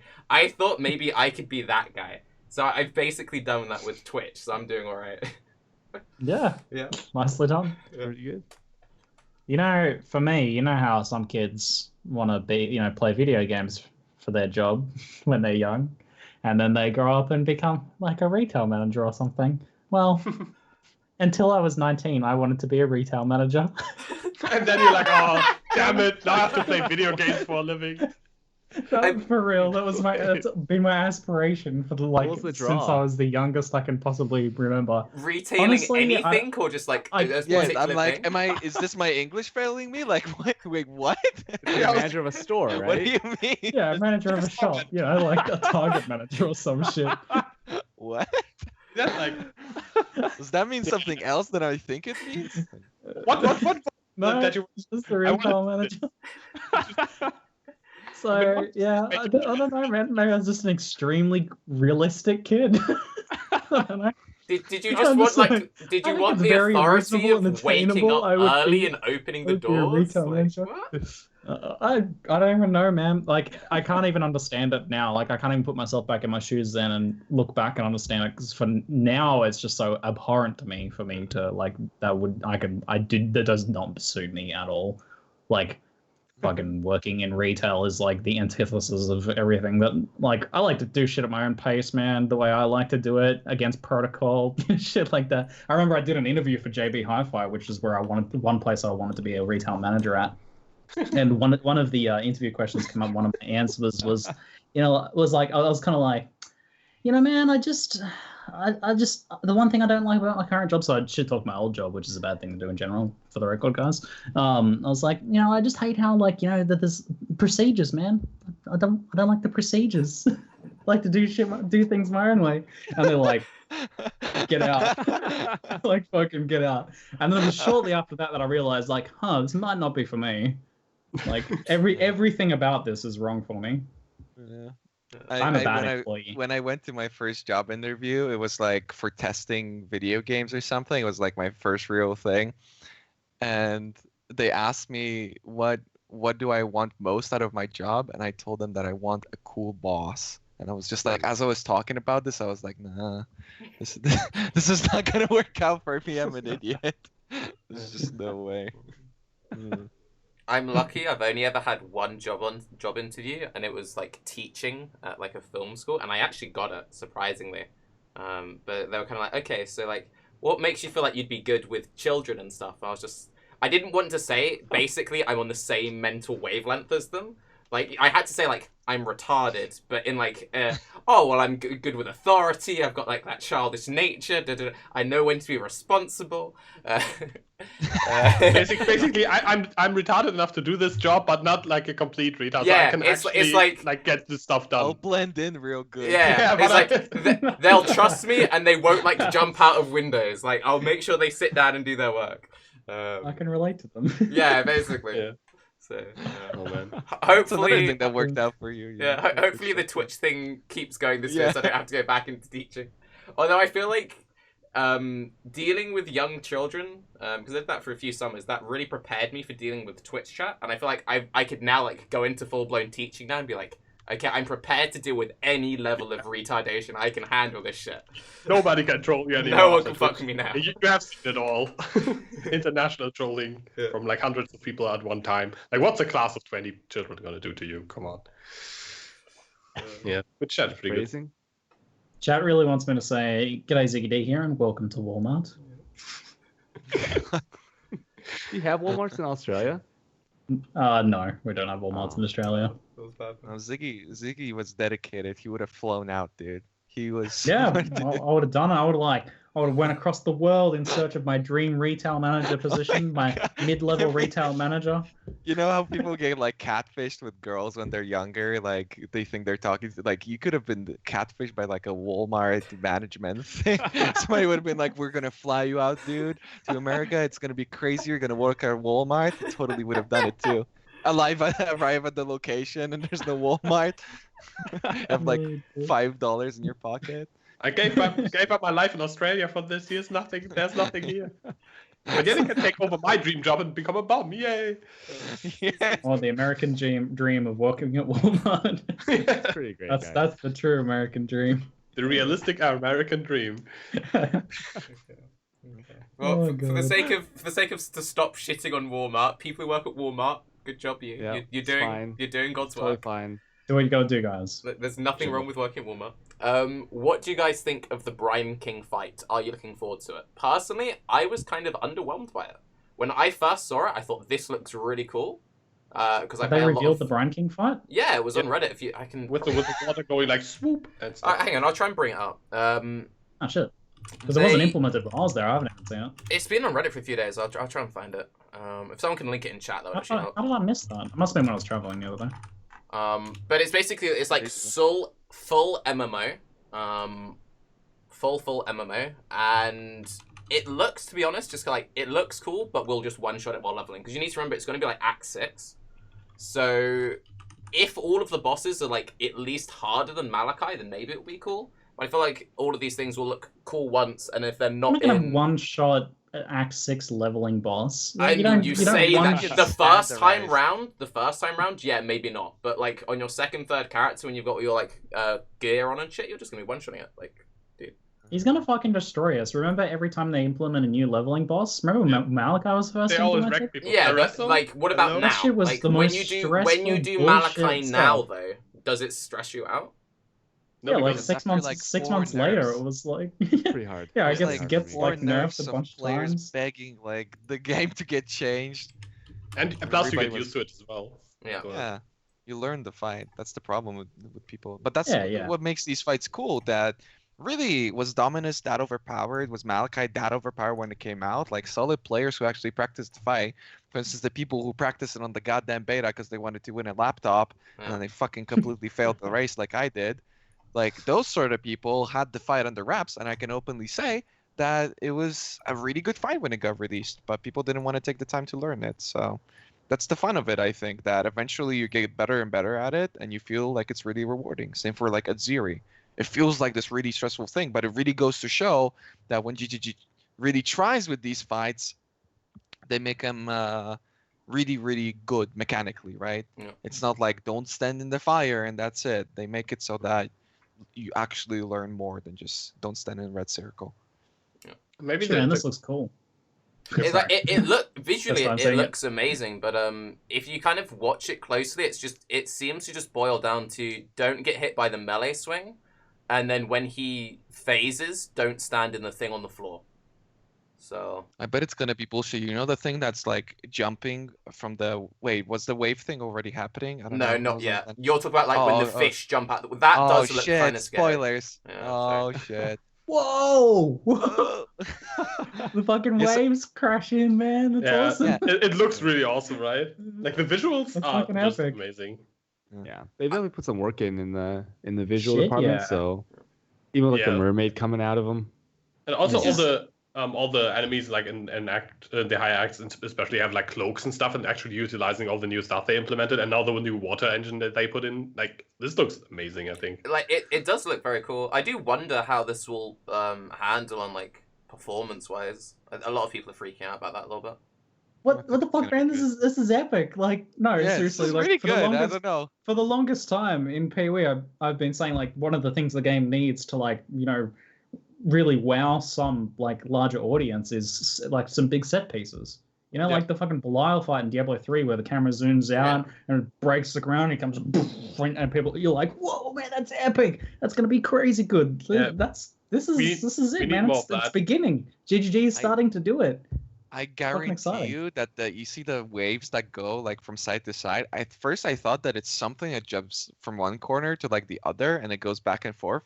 But I think it's completely randomized, so it's gonna be like the most maddening thing ever if you just get randomly one-shot by like a completely out of nowhere wave. I'm kind of scared of that too. I mean, it's gonna be funny, but at the same time, I'm scared of it because that's like a lot of the mechanics in Shaper, for instance, that they're going for now, where it's just, well, if you get bad RNG, you just sort of die. Yeah. This could be the same thing. Especially with no resist. Also, if you look at it, when it's in the mermaid phase and you get the targeting on the floor, that isn't on your character. That's also random. Yeah, it's like storm calls basically randomly appearing. Yeah, just random storm calls in this little area. I think if they do this at every single boss, like I think it'd be really cool. And if we see these going into Atlas, like this could be crazy with like increased AoE or something. But, wait, does it make the area you have to stand in bigger? That would be funny. Oh, that would be kind of funny. No, I think the wave thing, I'm assuming that's just a fixed wall moving, and I don't think that's like an attack or anything. Yeah, I think it gets smaller with the fight, but it doesn't get like infinitely small. Oh, the wall must deal damage. Yeah, it probably does like a degen. Like I think it will just push your character along. Or maybe like knocks him back. Yeah, knocks him back in so he cleaves you. Yeah. Maybe while doing damage or something. I'd say like watching it now, mechanics wise, I don't know about it like forcing you into that close melee unless you're able to really kind of like get behind him and have that be a defensive thing. Like, yeah, you can like sidestep, like when Bruce does his slam right, you like step behind him and you avoid it. That's all well and good, but things like turn speed on bosses like this is a big kind of lumbering boss, right? You're like closed into a very closed in area. If he's got like, if they pay careful attention to things like turn speed, I don't know, it's hard to tell from the video. If the turn speed's low enough that you can kind of like, you know, get behind him in that position, then that's potentially a really cool thing. Otherwise, it's deeply concerning. It kind of looks like it, yeah. I'm hoping that's actually the case, and he's not just like locking on his attack. I think this would be a very hectic fight with stuff like Onslaught active if we see like Legacy going into the game, or maybe more like Onslaught-y, Rampage-y kind of stuff. This with Turbo would be kind of cool, yeah. But the progression through the acts, however you look at it, it's still kind of a tutorial, so yeah. Yep. I think it's totally fine if this is I actually think it's pretty similar actually to the second phase of Dominus, right? Because he also has a phase where he forces you to be in melee range with him. It's kind of like has a circle around him and you have to stand in it. It's pretty similar. So we already have a similar mechanic that doesn't look half as fancy as this one, but we already have like mechanically similar interaction on a boss. What was the Blood Rain was pretty epic for its day. Yeah, back in the day, the whole Dominus fight was just like, holy crap, like so many mobs before Dominus and then Dominus himself and like the whole set on the top of the tower. And I remember Val being mind-blowing when it was first added. Like, it's funny, like, the progression this has had, where progressively our minds have been blown more and more with each boss fight. And, I just talked on stream about how scared people were of the Val fight and that you could actually sell Val kills back in the day because it was such a scary boss for so many people. Holy crap. So, considering we're seeing this, do you reckon we're going to have one big set-piece boss like this in every act? Probably. Yeah, I hope so as well. Yeah, that's how it is right now. No reason to change it. We've seen the fire god guy, like Innocence. We've seen that, like this fight. He animates like statues and like flies around and shoots fireballs in like all directions and stuff with lots of projectiles on the screen in like a cathedral. That looked really, really cool as well. Yeah. So yeah, I could see them pulling that off. That's Act 5 and 6. I mean, I hope it gets more epic and not less epic. So yeah. Do you think... I'm thinking that the Act 10 boss fight is gonna, if like they're starting to do set piece like this, I have big expectations for the Act 10 boss fight.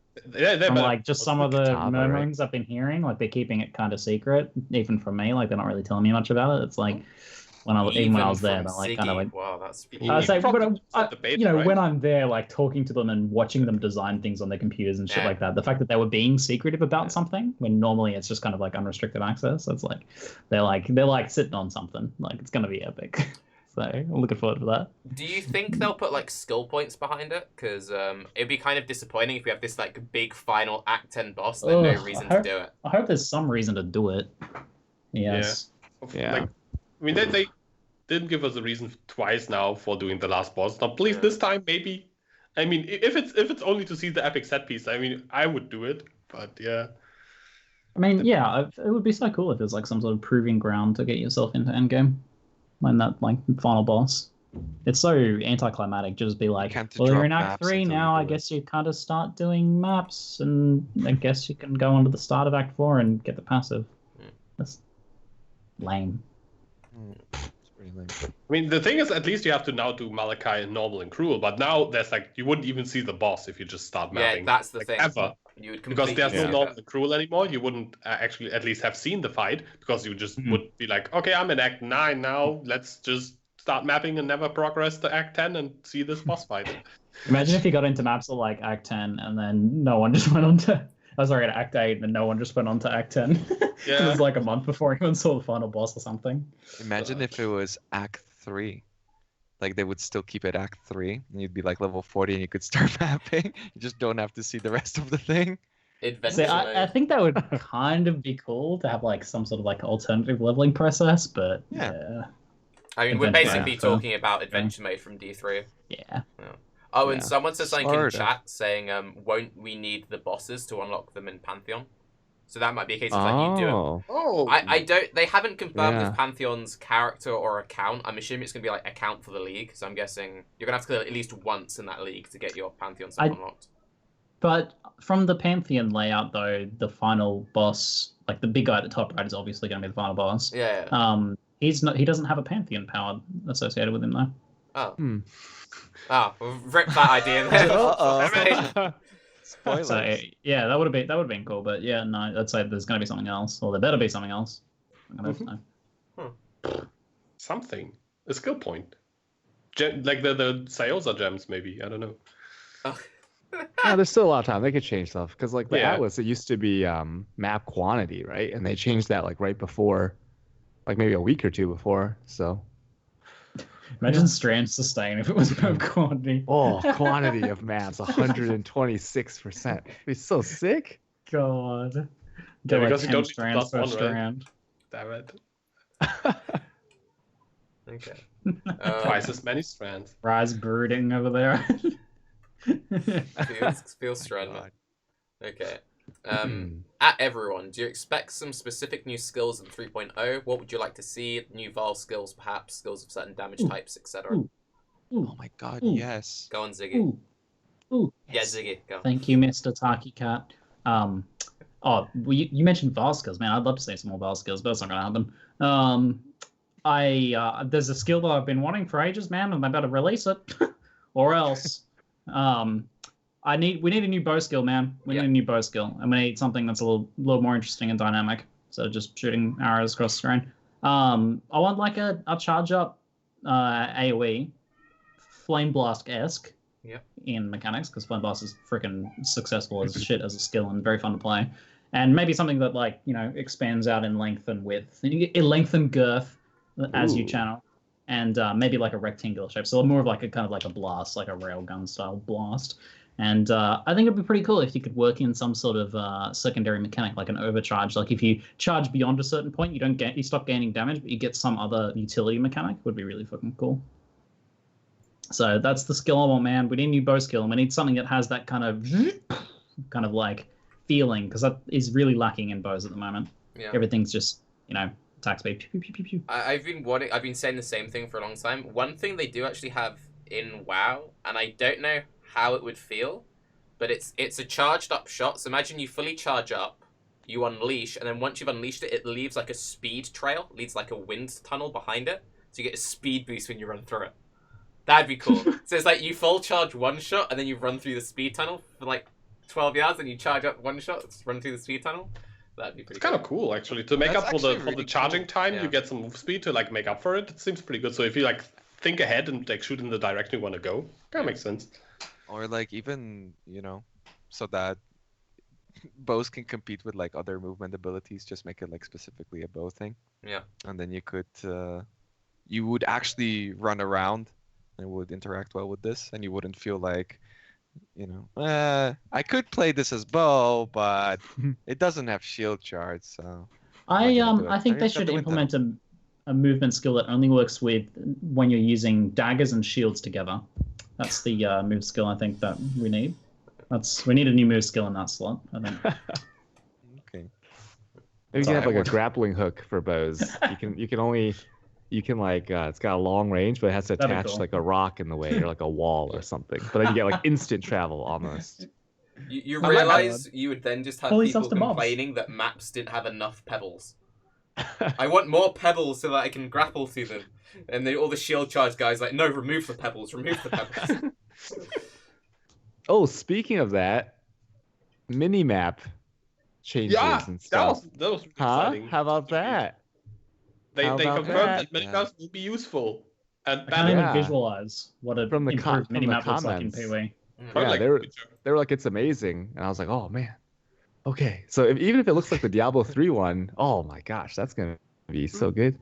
I mean, how much better can you really... Like, I know the current minimap is shit, but, like, is that really going to be that big? You're running Strand, and now it's like, oh, dude, I'm running Strand, but it's got a better outline on it. PogChamp. Like the wire. Imagine you're running a map and you could see where the map ends instead of just having to run into the water hoping some crabs appear. Yeah, for water and stuff, I guess that's nice, yeah.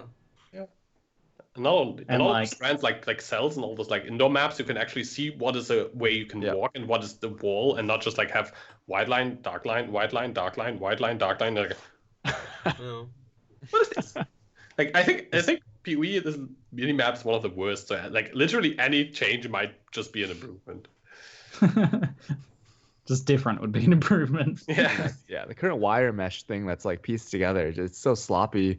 And then with the transparency, you can't get like a perfect, I guess like overlay, like the little mini map that goes on top of like everything, because sometimes it blocks your character. If it's too light, you can't see where like the walls end, and it's like, oh man. So that's what I want. Is that something you made just now, Raiz, or is that something which has already existed? No, that's something that was data mined a while ago. I don't know if you can show it on stream. Yeah, I'll bring it up. Do you want to explain? Yeah. Read out what it does while I get the image up. Sure. Let me just get it up again. Okay, so it's called Wildfire, which currently is the name of one of the Threshold jewels, sadly. So that's pretty bad news, but maybe they're just going to change the name. This is something that was data mined a long time ago. I think this was when like the whole Wild Strike memes were happening. And yeah, it's basically fires, damage, and ignites those around the target enemy. This effect chains and repeats on other enemy targets. So I would imagine it works somewhat like a AoE-ish version of like Locust Swarm, fire version of Locust Swarm from Diablo 3.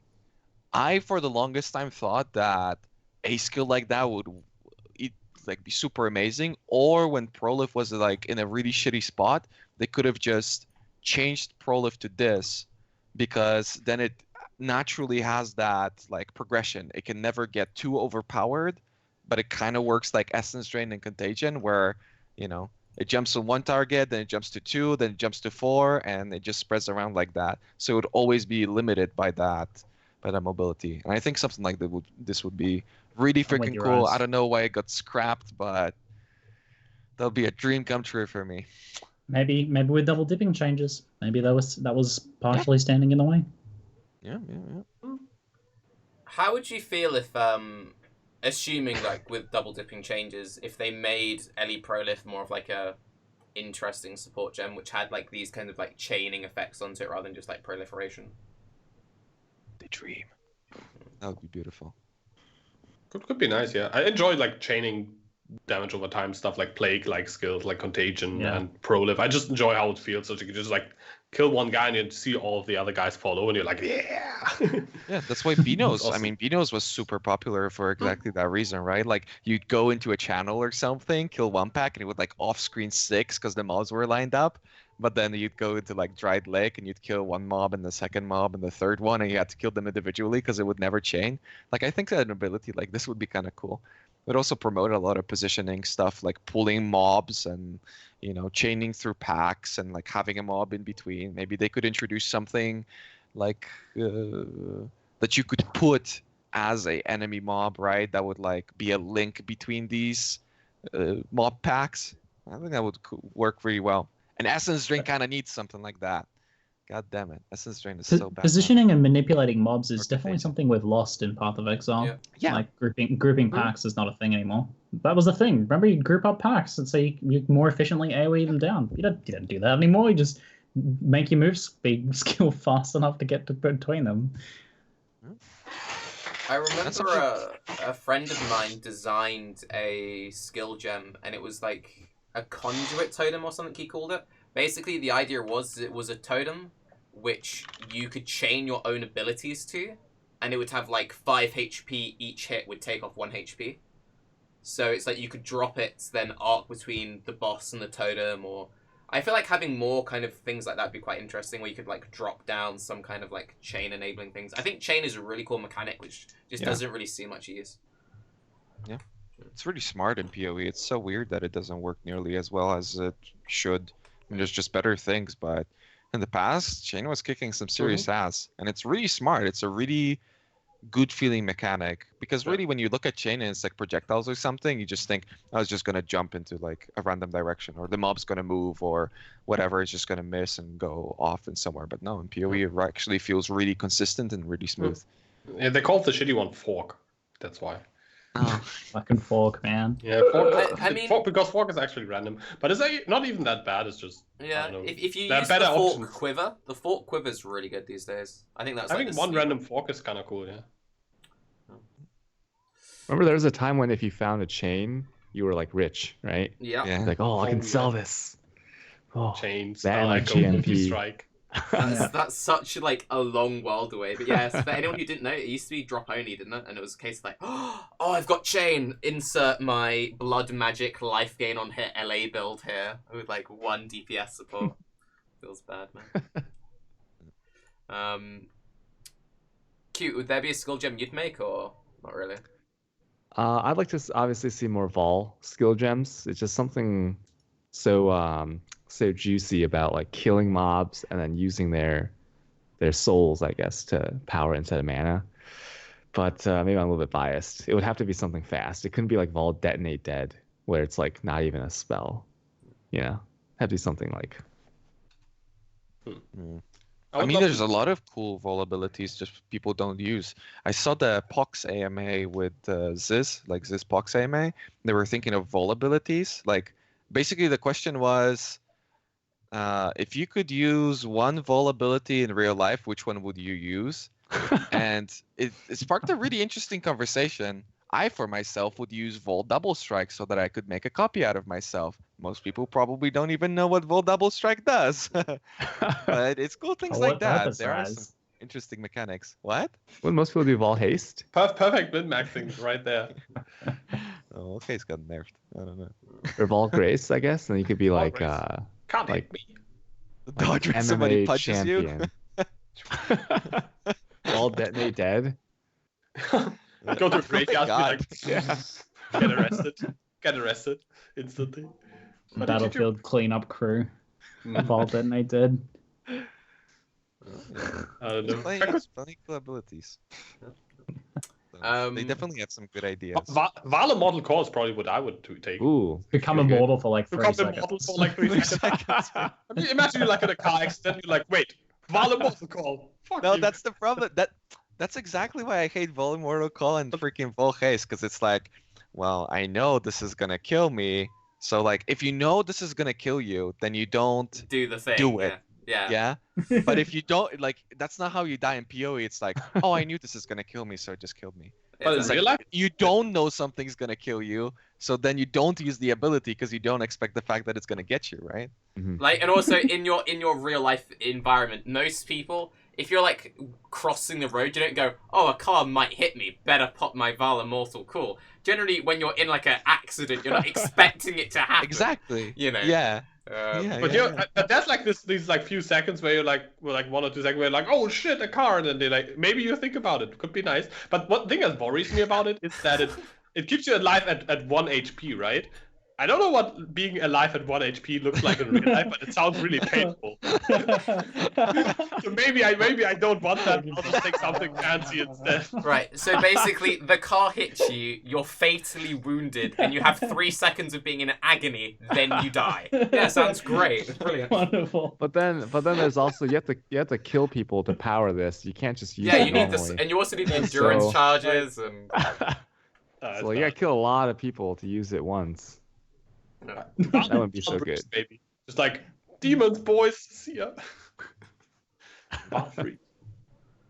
Okay. What was the question? Yeah, to move on. I had something to add. Like the skill that I want to see, not to the Val discussion. The original question was, what skill would we would like to add it?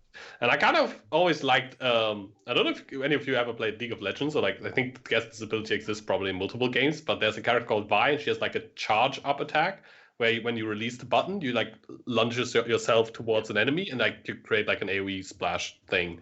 Cool. And I would love such an ability, basically like a charge up leap slam that also feels really amazing. Which you do is like, and then you release the skill, and it's like, boom, and you launch yourself into the enemy like AoE explosion, and you just like jump forward. But nothing that you would really use as a movement skill, but you just like charge and jump from pack to pack, basically. To be honest, I feel like that's kind of what shield charge should be, in my opinion. Yeah, maybe, but not just like not spammable. I want it to be like low. How do you say engager, an engagement skill rather than like an engagement skill that also deals enough damage that is worth using, and you can use it for clear, but not spammable because it has to feel like heavy and weighted and like slow and impactful, and not just like. But like, wouldn't that feel fucking terrible on Xbox? And that's something we do need to consider, like when you make up these new skills. No, they said they won't not release skills because they won't work on Xbox. No. They said that, but it's one of those things of like when they port. I think Ziggy might be the guy who said this, but they said at some point there's some skills they might not port over with Xbox if they can't make them feel good. But if you make your new system and you're the dude who's working the office and you go, oh, we've got these 8 different skill ideas, which one am I going to put priority on? You're not going to be like, oh, that's going to make this one that only half our user base can use. Like, that's just terrible management. Like, in an ideal world, sure, you don't let the Xbox limit anything, but if you know that half of your player base can't use a skill, you're not going to waste development time and animating time making it. There's definitely this like one developer right now that's sitting there. It's like, that's Leap Slam. Come on, that's exactly what Leap Slam does, except it takes the charge up and minus the awesome part that Yoji mentioned. The awesome part. It only has the slow travel to the destination, nothing in between.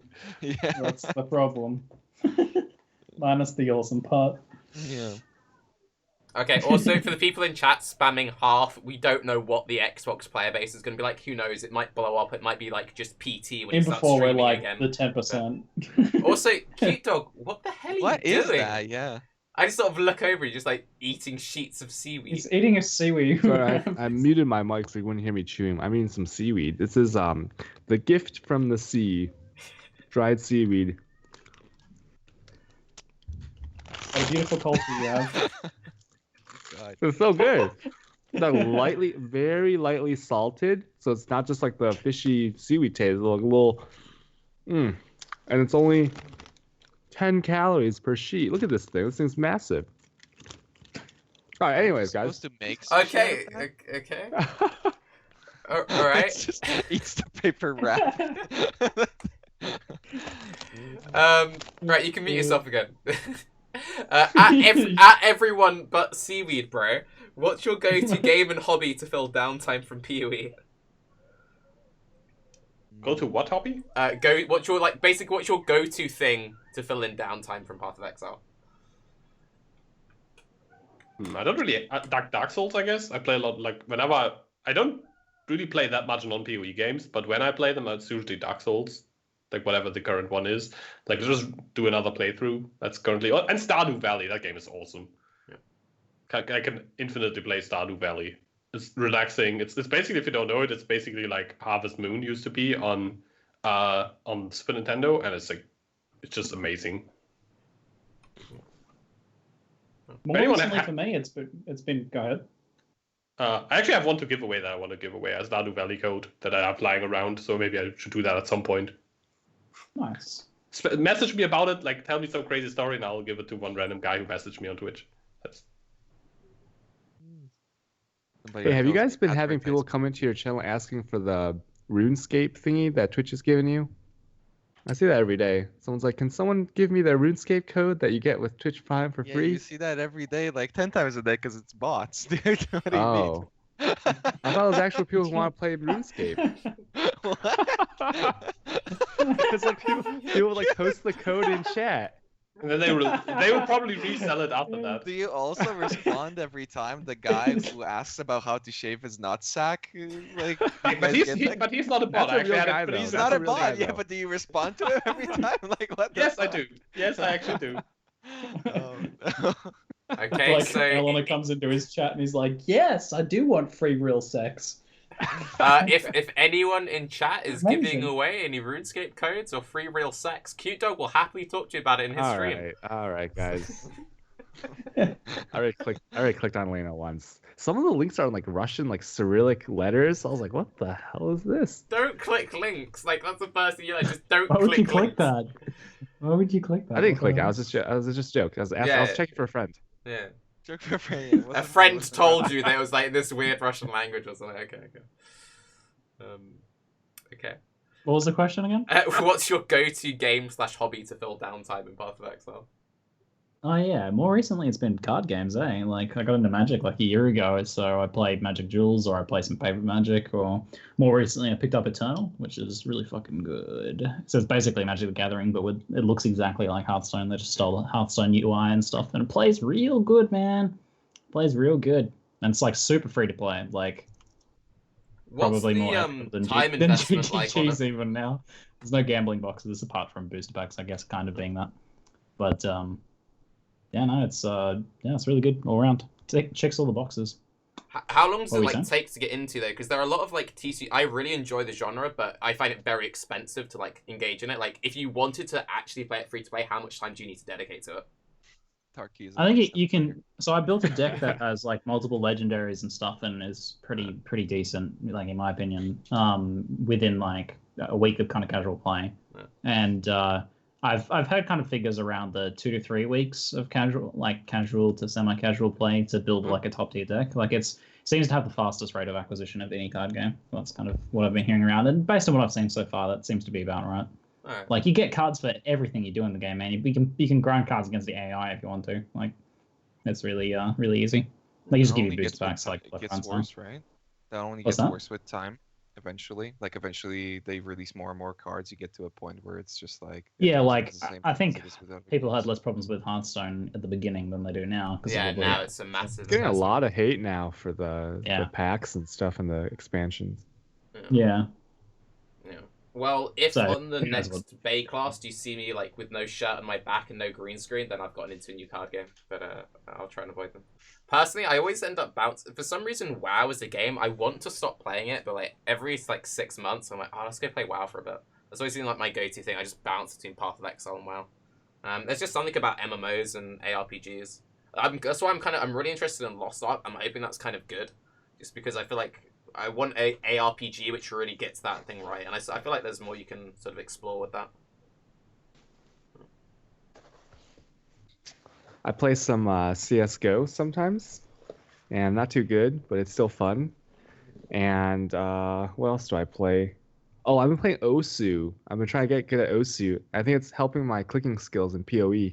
Yeah, Osu's awesome. If you guys know Osu, it's like a rhythm music game, kind of like Dance Revolution, but with like just on screen. You click. It's like a mouse game though. Like that DDR is like key. Yeah, well, keys, DDR is like you use your feet on like on a pad, but this is like you use your mouse and like Z and X keys to click, and then like you follow the rhythm, and then there's like really weeb songs, and you like learn a lot about like Japanese music and stuff. The disrespect for like the Wii people, for instance. It's like they've been developing these games all this time, and somebody just reacts.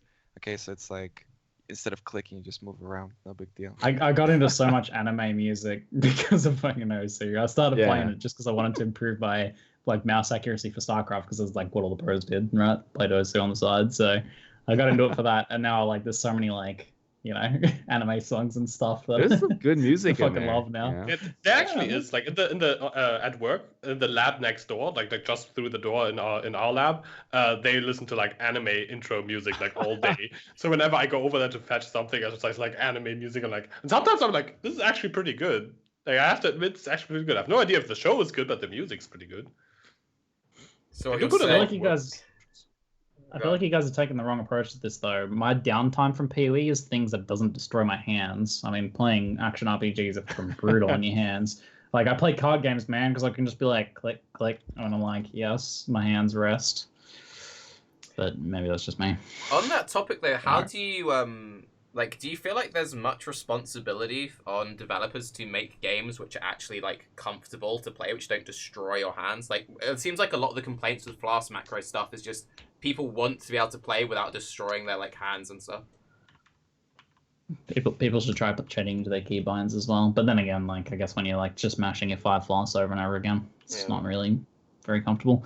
Oh, yeah, I mean, like, giving good keybinding options, I think, and being aware of stuff like color blindness and things like that, making your players comfortable. But I mean, that's more of just like a smart business decision than some sort of like ethical responsibility to like not give people RSI. Yeah. But yeah, in general, I've actually not stopped playing games who had horrible controls because like the control scheme just didn't make any sense, or like the UI wasn't easy to maneuver. So yeah, I think it's important for games to be not too stressful to play, like from a mechanical standpoint.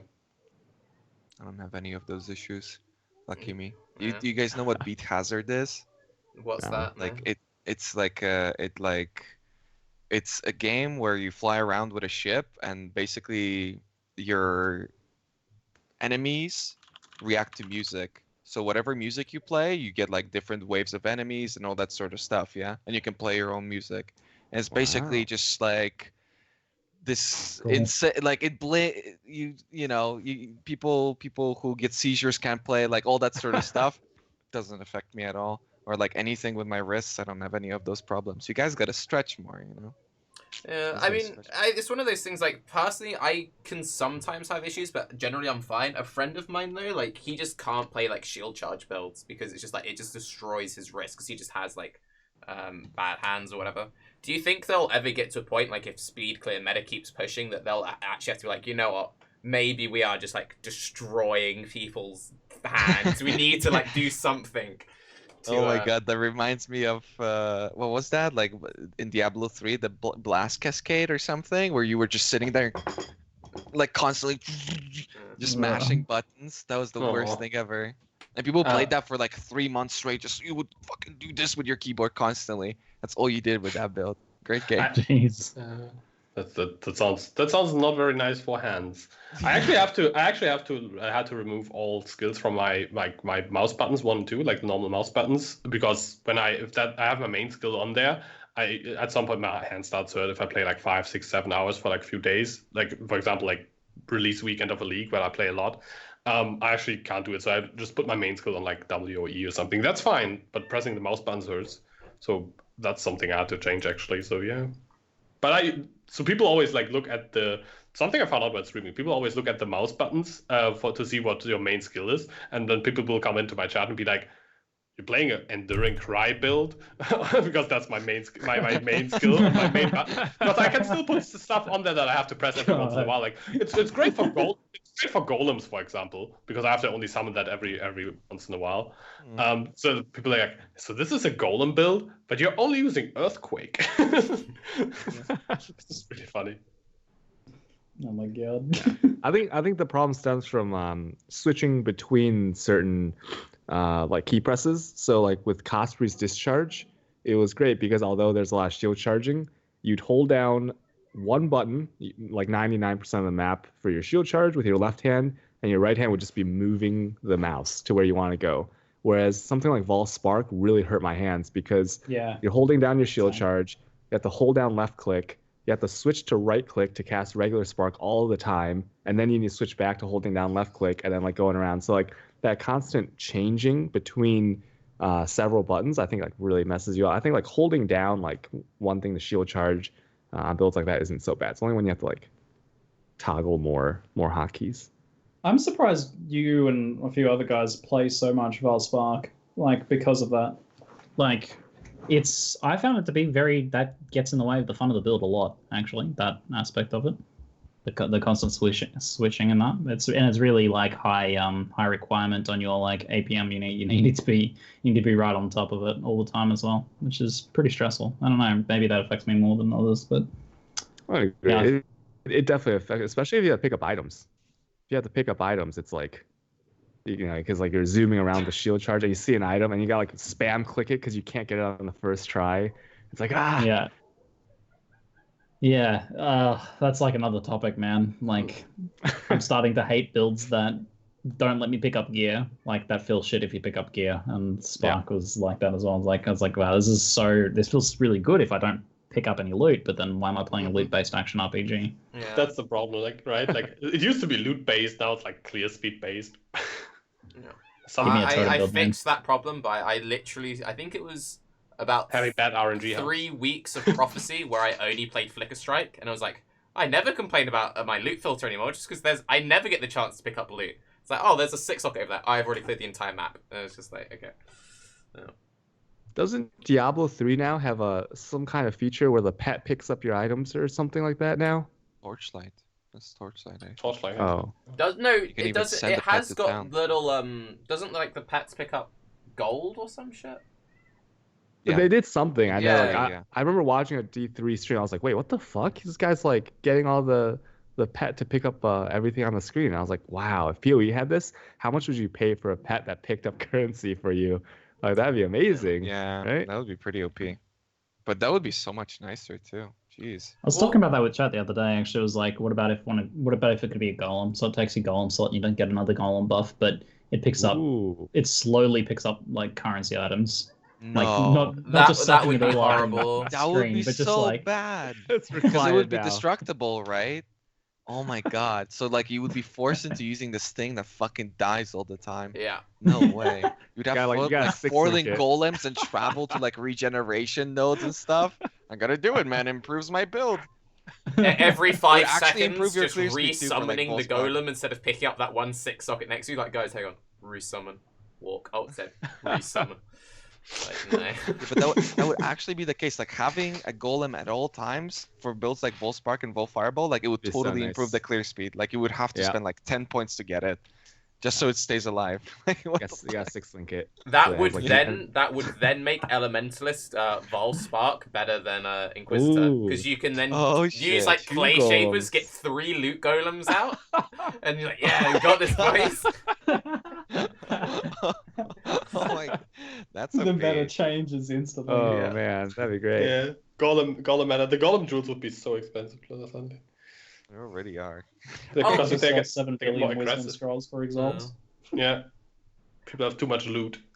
I'm curious, Ziggy, do you think they'll make the golem jewels less of a fucking dick tease? Like in the 3.0, I honestly don't know why they're so rare. It was such a surprise to me that they were so rare. Because when I was doing the preview, like none of the discussion or decisions have been made regarding rarity of it. Yeah. And I don't know, maybe it stemmed out of them thinking it was too strong, because I know they were pretty concerned about it. Like they released it stronger than what they had it internally when I played it. Like they buffed it because they were worried about it being too strong at the time. I guess it doesn't make sense, but I was like, this could probably be better. But yeah, I don't know. So that weirds me out that that's so rare. It was such a surprise to me when I made that video, and I was like, yeah, guys, play some golem builds. Like it'd be cool. Get the jewels. Yeah, I remember that. Everyone was like, "Oh, hype golem builds!" Everyone was like, "They're 10x zones." Everyone was like super excited, and then there was like one jewel fight to the death over it. Yeah, but no, I don't think. And then you have to also combine 3 to make the last one, right? So you need to buy the expensive one twice. That's the annoying thing. I've been wanting to play Golemancer pretty much all league, and it's like I'll build up a bunch of currents, and I'm like, do I want to play it? Nah, sod it. But it's so just prohibitive to get into. I really hope they step away from that. I've never liked that in terms of gameplay. And it's at least when it's like you're chasing an item, it's like, oh, I'm chasing Mjolnir back when Mjolnir felt cool. But chasing a jewel that you vendor to get another jewel, that to me, it just doesn't quite feel the same. I don't know.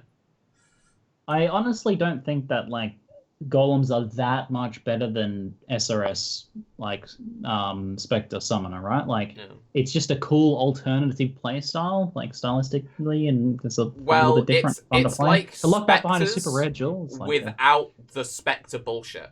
It's like I've always wanted to play summoners. I've always wanted to play summoners, but every time I look at summoners, I go, that seems like terrible quality of life. Then they finally announced golems, and I got so excited to play a proper summoner, and they're like, but here's your like 400 chaos investment you need before you can even touch it. And it's like, for fuck's sake. I get it, to be honest. I think golems are super OP. I really wouldn't compare them to specters. Like, maybe like when you're talking about Spectre plus SRS. Like yeah. But even in this scenario, like when we're talking about flame golems, I think they're significantly better.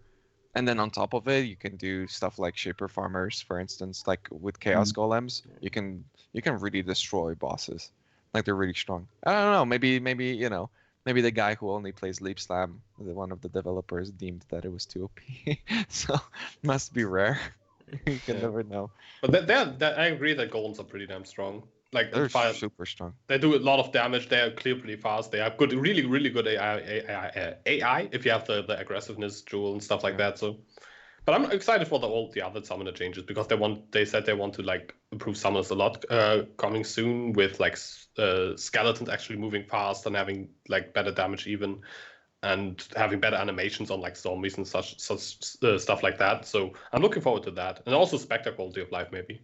Raiz, I want your opinion on this. Didn't the like summoner changes? I don't play summoners, but when I saw the changes, those look like nerfs to me. Because aren't they like reducing the numbers on everything? Because doesn't that just make the AI more of an issue? Oh gosh, I can't. We're talking about they like changed a bunch of damage, right? Yeah, they were like more damage, less this, more damage. I'm just wondering if they released something. In my opinion, that entire thing was kind of a big tease because it doesn't really target like summoner specific problems, honestly. But that's like not the thing I'm talking about, right? It's like that's stuff that already that's why I'm asking. I think you're talking about something else with like AI improvements. It's not the news that they want to do in the future 3.0 or later. Yeah. There was a post about that, a dev post. No, then that's really good, I think. As long as because here's the thing about the golems that I feel GGG is a little bit scared of, and that's maybe also why the jewels are so expensive. Basically, when evangelists came out, the problem was that they were so strong that you were playing like a dual strike build, and it was actually super efficient to like get the boots and like get the specter nodes and use like 3 specters with your double strike build. That's how strong they were. And I feel like golems, because due to the jewels themselves actually having properties, it can get to a point where, hey, you're playing something, it is efficient to now have like 3 golems on top of that. So maybe they're scared of like another meta where people feel forced to use golems no matter what, which I think they did pretty well with golems. Even though people use golems, you're not really forced to use like a single golem for a build. It's not particularly punishing. Like I don't really use golems for builds. Yeah, I don't use them very often at all. Yeah. But here it could probably feel like that. But yeah, AI changes would be, I think, amazing. And summoners always need improvements in that regard. And the last time they did the AI changes, the long time ago when like SRS came out, people were playing like Bringer of Rain SRS or something. They did a really good job. So, yeah. Yeah, people complained initially, I think, about the SRS AI change because it was like worse for It'sYoji or something, but they soon realized that the AoE clear was insane after that. Talking about like way. Oh, you mean the old, like the after release patch? Yeah, because the first patch SRS was released, the AI was crap and the damage numbers were bad, and then they buffed them, and since then it has been the meta for like forever. That was the funny part, that they were crap and everything, and then the #1 guy on because it was like they released these changes during like 1 week or 2 week race, and like everybody was like, these things are super shit. And then the number one guy was like SRS with a bringer, right? Like, wait, what is everybody doing wrong and this guy doing right? And nobody actually ended up figuring it out. That's so cool. SRS bringer of rain. And he like didn't want to share it with anybody either. It was pretty crazy. But yeah, blinding everything, cool. Yeah, I think the changes with the AI, the recent ones with the SRS, were really good. I mean, a lot of people complained, but a lot of people also use multi-strike with Sunder, you know? I get that suggestion all the time, and it's not a good idea. When it comes to the SRS changes, I can see how people think that, yeah, for Itziri, obviously it's a problem. There's other ways to deal with Itziri, especially now with the golems and everything. Like, you don't really need to change your skill tree. You could just equip golem jewels, and then you can just do crazy single target. And I mean, should you really change like an entire jewel around because you have now bigger problems with doing one fight? I don't think so. So yeah, the changes were really great. I hope they keep it up. Yeah, so. Like, for instance, the thing that they promised like 3 years ago. I remember Chris Wilson personally promised me that next league, and this was back in Nemesis, they will have permanent specters. One day. So after Nemesis, we finally get it? Right. Yeah, after Nemesis League, we finally get it. I can tell your heart has been savaged, Raiz. Yeah, that was very painful. And I was playing Dumblow too, so like the server would crash like every third map. Pretty bad. Okay. At CuteDog, and this is a lot of people have requested this one. What is the best way to make my Mathel body pillow have that realistic husky smell?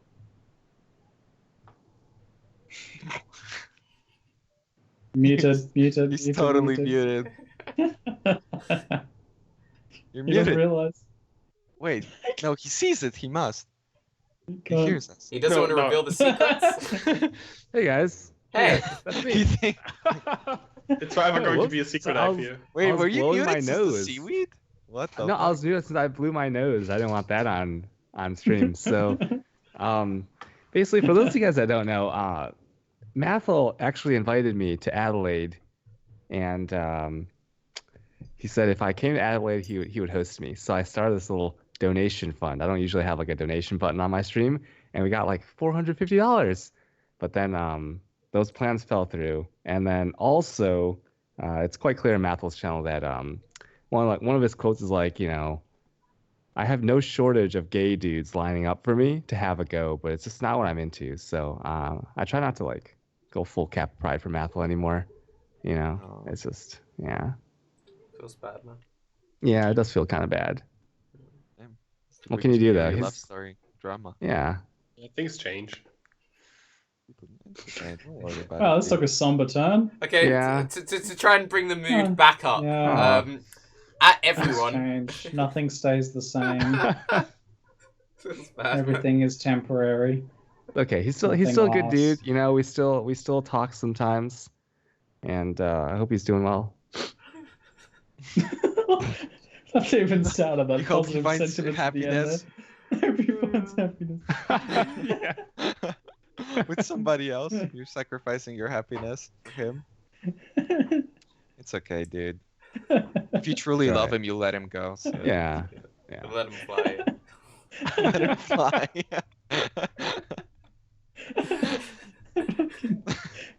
I mean, I was telling him, I'm like, you know, Raiz found a girlfriend through streaming. Ziz is currently doing God knows what with Kitten Cat Noodle, and me and Math are just sitting here, just two available gentle sirs. It just wasn't meant to be. Okay, Yeah. but real talk though. Anyways, would you end it all if next time you tuned in, baked chicken was sat next to him? that'd be pretty jelly. Like, what, dude? That guy, like, I feel so betrayed. Chicken, man. I would feel so betrayed. Oh my god, and Big Chicken's like telling you, hey man, I'm going on vacation, you know, I'm gonna go to my parents' place and, you know, hang out with the family for Christmas, and then you see him sitting next to him, like massaging his back. Holy shit. I just want one time, because Mathel's bed is behind him in the cam, right? I just want one time for the stream to turn on, and there's like a figure in the bed, And then like everyone's like, oh, what is that? You didn't make your bed today. There's like a shape in there. And like someone gets out of the bed, comes up to him, kisses him on the forehead, and it's me. Hey, that's me. And I whisper to him, hey, Matha, what do you want for breakfast today? And he goes, he tells me what he wants for bread, and I bring it back, and we have a duo stream. That's the fantasy. I haven't thought about this very much. I just came up with that on the spot. That's very detailed. Just came up with that right now. My heart would explode with happiness if I saw that. My pants would explode with something else. Goddamn. That's beautiful. Okay, so all right. Anyway, on that note, at everyone, if you could give one piece of advice to fellow streamers, what would it be? Serious question? Yeah, serious question. Like one piece of advice to other streamers. I forgot how to serious. I'll get in first, so I have the easier job of it, because I can take the answers of other people. My suggestion would be have a thing, have a project, have a goal, have something that people can hook into and want to come back for. So something that grabs their attention, you got to clickbait the shit out of them with your title, like running 400 unique map something or other project, and then keep it going for multiple days. And, people like first a reason to check it out because they're like, interesting. I wonder how the results of that are going. And then they tune into your stream and they're like, okay, this is interesting. I might pop back in tomorrow and see how progress has been made. You gotta have a project people can follow, man. Something for people to get invested and interested in. That is the number one way, I think, to distinguish yourself. And a lot of the people who have grown from, having like 2-3 viewers to, getting like in the dozens or in the potential hundreds. It's because of something like that. That hooks people in with something interesting project. Or you could alternatively put a big red dot in your stream title. It is noticeable. People. I always see it. I'm like, wait, it means it's good live. Shit, right? It's live. Nice clickbait. This guy's live. He's recording currently. Talking about Raiz and clickbait, did you see his latest thumbnail? That thing was like 11 out of 10. Listen, what is your new thumbnail? There's like a yak face on it, and a red circle, and a red arrow on it, and like big bold letters. He's like 10 out of 10 clickbait thumbnail. It was perfect. Listen, the people of the stream made it. I just comply. I was just like, I don't want this, but I'll take it, and then it doubled my views. Yeah, because this shit actually works. Yeah, it actually works. That's the saddest part. Just make it a satire, but it still works. Yeah. Even to the point where like YouTube took the video as like a recommended thing. Like YouTube is recommending it to people. Which like rarely happens to me. So yeah, what can you do? So if I just delete all of my titles and replace them with like red dots and a little tick that people put in their stupid YouTube videos, is that how you print money? Just put ticks and everything. Yeah. And then you get pictures of multiple streamers going like this. You just every video you've got a different one day. But on a serious note, I would say consistency. Consistency is key, and also remember that people don't have to like you; they just have to tolerate you. That's about it. Isn't that the Ziz's self-proclaimed technique? Yeah, Ziz oh my god, if he's always online. Hey, I said self-proclaimed. I'm quoting. Always says he's like his thing did is. Ziz say that? Yeah, no, he says. Ziz says that. Ziz's secret. He says is like, if I'm always online, someone might tune in. They might not like it the first time, but then their favorite streamer isn't online, so they have to come back to me because I'm the only guy on. And then they go, he's still annoying. They leave, they come back, and a few weeks later, and after a few months, they go, actually, he's okay. And then they become a viewer. That's his effect. It's just like, never sleep. When did he say that? He said it multiple times. There's like a YouTube video on it. Just after this one. No, not this effect. That's specifically what I said. When did he say that?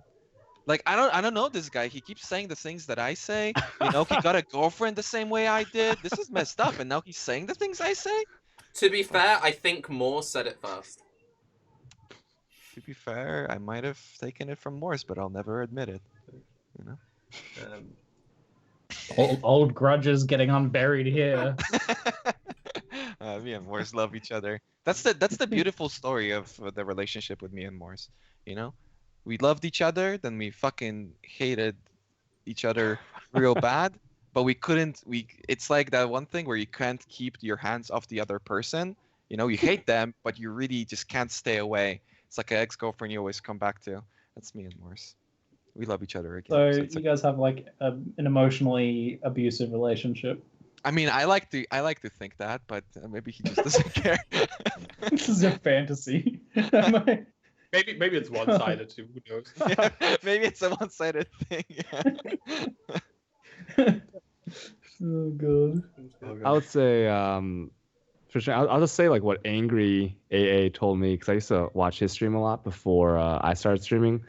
And what he said is like, when you start, you just always have to be talking, because you never know. You don't have the tools available to you to know when someone's in your chat and all this stuff. So you just pretend like there's people there, and don't go more than like 5-10 seconds without saying anything, like what you're doing, what you're gonna be doing, and that way that'll keep someone to stay. Because otherwise you're just like some guy sitting in the dark like Raiz, who's just like he's got this mean look on his face and just playing the game, and nobody wants to watch that, right? It feels awkward, like socially, it feels awkward to go into someone's stream and watch for like 15 seconds and then not having them talk. Yeah. When it's a big streamer with multiple thousands of viewers, it's like it's different, right? Like there's that social validation there. The fact that they're not talking like, okay, well, people are watching him for something. Maybe he's like a really good player, so you stick around. So with someone like Mathel, it doesn't matter, and someone like Kriparian, for example, he can get away with not talking like for the game. It doesn't matter. It's that it has that validation already. But if you go into like a 2-viewer stream and they're not talking, you're like, oh yeah, that's why no one's watching. Yeah, that's a pretty good point. Yeah. What I would add is like if there are things that make you different, that set you apart from other people, like don't think they're like weird. Just embrace them and like make them like a thing that people watch. Like if you have a weird accent and a weird voice and an egg-shaped head, you can still be a streamer. Oh my god. That's the worst thing actually about that. The way I started streaming was I saw some guy that I fucking really hated. I hated that fucking guy. He was like playing Diablo 3 or something. And I saw him and I'm like, how does this guy get viewers? Like, it's crazy to me. So I'm like, wait, if he can do it, I can do it too. And now that the stream's doing okay, there's people who come into my channel and they're like, you inspired me to stream. I'm like, you motherfucker. What do you mean I inspired you to stream? Think you're better than me? I've never looked at it from that perspective. Yeah, that's exactly what it was for me, man. Inspired me to stream. Fuck you. This asshole. Yeah. I think. Go ahead. What?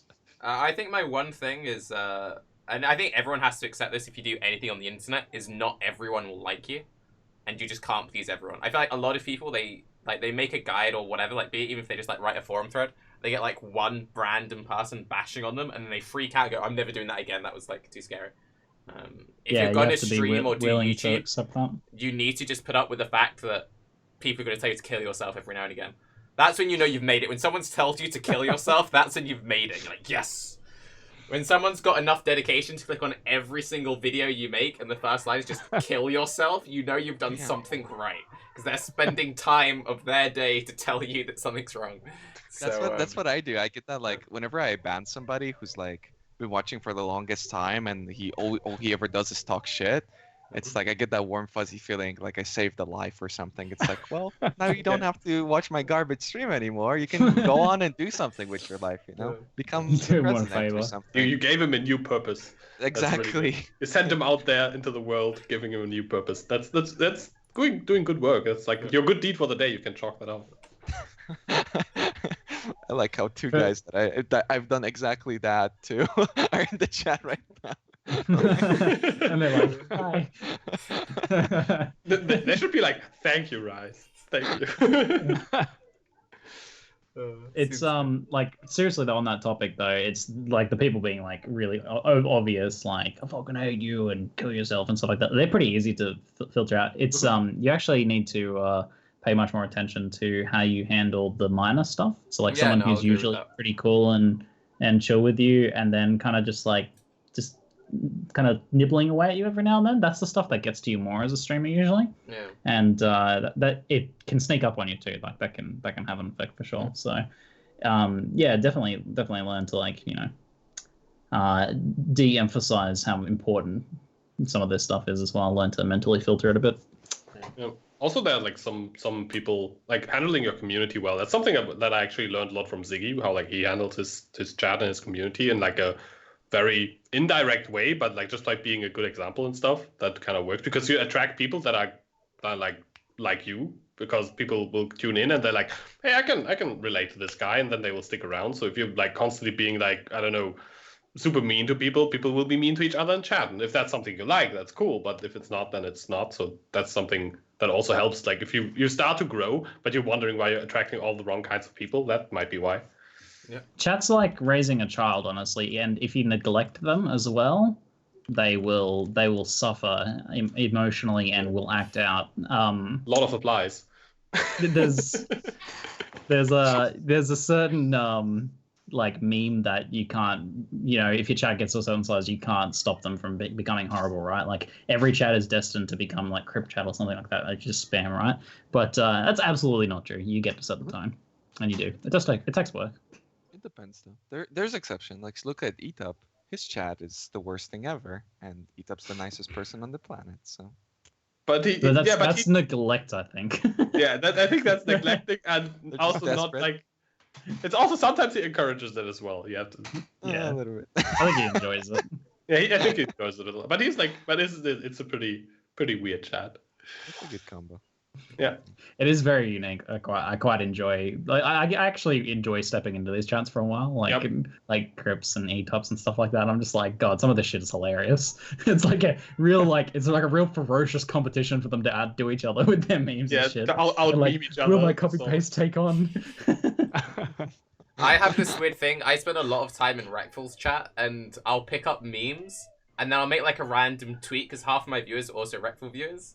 So, like, one of the main ones, like, feels bad man with a gun.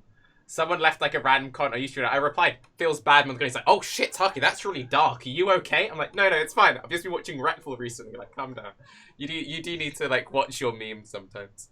Yeah, but that's like, he has, like, really, I've never watched Rekful before, but he's, like, it seems to be, like, whenever you come from, like, Rekful stream, you have, like, really dark humor, like borderline, like, black humor, where, like, oh, shit, is this still funny? That type of humor. That's why when you know that Tarke has been watching too much Rekful recently. Yeah, but it's not even him, like, it's not even him. It's the chat. The entire thing, like, turns out like that. It's important from day one to start thinking about what is the sort of environment you would enjoy spending every day in. Like if you wanted to stream every day, what would actually be enjoyable for you? Like it might be funny for it to have like a chat that is a certain way, but then do you enjoy kind of waking up and getting into that every day? Like if you want to become a serious streamer, whittle you down over a long time. I had a friend who actually had to like stop hanging out with him on Discord on stream just because he was like very toxic like that. And I noticed it took like a few weeks, but this was like back in Horrendous or something, or like Prophecy, where suddenly I was like, why is my chat full of cunts? I'm like, oh. Hang on, I know. But yeah. I know a bunch of MOBA streamers, like professional MOBA streamers, have been quitting streaming because of like just they couldn't tolerate chat anymore. Like, and then that's a shame. It's very difficult with that kind of community. Yeah. Oh, go on. Well, just to finish it off, like, because this was a question I think about like important things. I assume it's for a person who's just getting into streaming. That, we talk about the problems of something like this, but really we have it easy, right? Because for every like one guy who tells us to kill ourselves, there's going to be like 10 other dudes who are going to be like, you're okay as a person. But the worst thing is that, when you're sitting there and you've been streaming for 3 hours and you've got one viewer and it's most likely your mom, and then finally your chat updates and you've got like 2 viewers now. And you're like, hey, this guy, and you look at the viewer list, it's like a single person, and he's just like, you're like, hey, Johnny, nice to see you in my stream. What's up, dude? And he's just like, kill yourself, idiot. Like that's the worst thing. You just never stream after that. So if you get something like that, that's gonna happen to you. Just take it easy. He's just a troll. Okay, it's gonna be alright. Oh, also, if you do only have one viewer, don't read people's name out by name, because that freaks you the fuck out. I don't know if you guys have had that way. I remember I was randomly watching, like, it's someone... I've been called out. Playing D1, and he was, like, the only guy streaming it, and it was, like, 4 of them. I was like, oh, let's see what D1's like. I clicked on it, it's like, hi, Tarke. I'm like, oh, shit. Fuck. Bail. Close window. Delete computer. Yes. Okay, we're safe. Let people lurk. Let people lurk, God. Yeah, I actually like that Tarke is not calling me out again, because I lurk in Tarke's chat a lot, but we are friends, so he sees like whenever I'm joining his chat, he sees a friend just started watching, and he used to be like, "Hi, Yoji, how you doing?" I'm like, "Fuck!" Now people are like, "Hey, Yoji," and I'm like, "Shit, I can't be undercover anymore." But now he just like says, "What do you always say?" Like, "Hello." Oh, sometimes I'd be like, "Hello, friend who is just tuned in." Yeah. So, but people don't know it's me, so we'll have to come up with something new now. The chat. I'll have to like scratch my ear every time Yoji joins or something. But then you like scratch your ear, actually scratch your ear, and then people get confused. Yeah. It's just mess with people. Okay, what is your least favorite playstyle in Path of Exile? So like traps, bows, etc. And what would you change to make it enjoyable for you? So for me, it'd be summoners and have like summoner AI improvements, and that's a playstyle I really want to get into. Anything that uses movement abilities. If all you do is use a movement ability, I fucking hate it. I actually shut your mouth.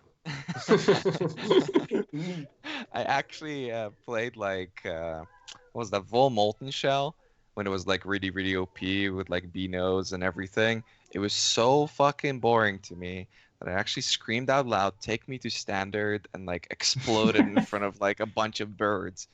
That was like my last experience with a build that only used movement abilities. Do you have a highlight of that? I need to see this.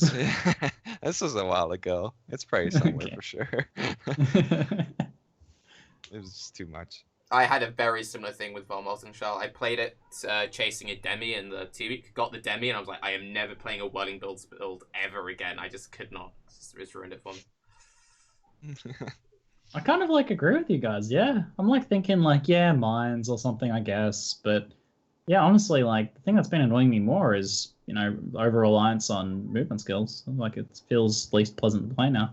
It's why I always play bow particularly skills. Whirling and shield charge. People always ask Tarke, why do you always play bow skills? It's just I like actually moving more than like just holding down shield charge. Oh, good like, move speed feels so good. Yeah. Bow ability, that like when you use a bow, that's the only time when you don't constantly feel like, oh my god, I'm like being really inefficient by playing this thing, because everywhere else you're essentially forced to use movement abilities. And even on like some bow, like when I was playing the bow SRS stuff, you would still have to like weapon swap into like whirling blades setup to move around the map, because you wouldn't have a corpse or something, and then you'd have to backtrack. Not everybody just runs strands, so you have to backtrack, and you'd still have to use a movement ability. I think it's that the efficiency thing. It's like, so you guys will have this when you stream all day every day. There'll be a time where you just want to do a map just having a drink, and you can't play like a movement skill thing doing this just one-handed. I don't get that. I don't know what you do. Anytime I see a clip of you playing or join your stream, you're just like this. Oh, yes. And you're like fucking fighting the wrestler, and you're just like, yeah, so this toast tastes delicious. You're just fucking numbing on your phone and stuff. And you're just playing with one. I don't get that. I'm like, is this pre-recorded? Shoe on head. What the fuck? What is this guy doing? And then like, you're going to be doing this, and then you're like, you die, you fall over in like a lab or something, and you're like, yeah, yes. And like no reaction. I'm like, what the fuck? What is this guy doing? No, it's like I reach a point. Okay, so I used to take racing really seriously, and sometimes I like proper try hard. It's like this league I basically only played duo, and it'll be a thing of like, I'm like, oh, you run that zone, and while you run that zone, I'm gonna quickly do like normal lab. And he's like, wait, no, you're not. I'm like, yeah, I can. When I try hard, I like actually play really efficiently. I'm like, oh, let's go, boys. But if I'm just having a chill stream, then yeah, I'm literally just like, okay, let's have a drink. Let's open this one-handed. Let's do that. Let's do that. Let's do this. And that's why when you see some of my rips, I'm just like, I'm completely just like disinterested in what's going on. Like, oh, this guy is so terrible. It's like, no, I've just reached the point now where I really don't care if I just spend like a few hours being slightly suboptimal. So if you have a mouse with buttons on it, you just play bow builds and you can do everything one-handed. I like one-handed builds, but yeah. Mm-hmm. I can do the full try-hard, like let's do shield charge. I can do that for like a day, and then after that, I just want to kill myself. I don't know. Yeah. I actually have come to like movement skills. You used to not like them at all, and now I kind of like. I wouldn't say like I prefer them to walking. I like both playstyles and like to play diverse builds, but I actually don't mind movement skills as much as I used to. I used to be like super annoyed by whirling blade spam builds, and like then shield charge got changed. But I Currently, I don't think there's anything I really dislike, maybe except for melee splash, like name-locking melee skills. I just don't like it. I have horrible mouse accuracy. I'm just bad at clicking at stuff, and yeah, I don't. For me, it's even more clunky than for other people, probably. I would say, movement skills, no movement skills. Obviously, I'm kind of alone in feeling that, don't touch shield charge, don't touch whirling blades, none of that. I guess a play style, which I think everyone can really unite in our hate of it, is micromanaging the game, right? Sextants, league stones, tabs that you have for different things. Like I was thinking the other day, what if you didn't have to roll maps anymore, right? Like what if there was this idea where every day in Zana's little box above the map slot, it was a random set of 10 or 15 map mods, and then you could like pay little amounts of currency to check box each one, and then for the rest of the day you had all those on all your maps, and they like refreshed every day. And then like, obviously people want like slots for league stones, things like that, but there's just so much stuff being added to the game that lots of the time we spend, and I can imagine for a new player who's not used to doing like the efficiency things, like they're not really playing the game that much. I really hate that. I want to just kill some monsters if I want to.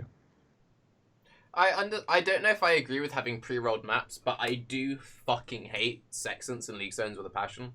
And I really hope that GGG moves away from micromanagement. I want to just play the game. I like having the option of, if I want to really try hard, I can spend the time. But when that is the only way to engage with the league, it frustrates me. It's why I disliked Prophecy so much. Like, start of Prophecy, I went out of my way to really engage with it. It was fun until the tedium got to me, and I just never did Prophecy again. League Zones have been a similar thing with me. It's like, at the start, it was very fresh, very exciting. Flashback is one of my favorite kind of events. I think this would be great. And I like the challenge. I like running Breach and Beyond. I like having all this rugby stuff active. I just don't like managing it. And I want to just play the fucking game. And they keep pushing into this world of like, oh, but now we have this system, now we have that system. I want them to just get rid of all of that, and I will be very upset if they keep making more things.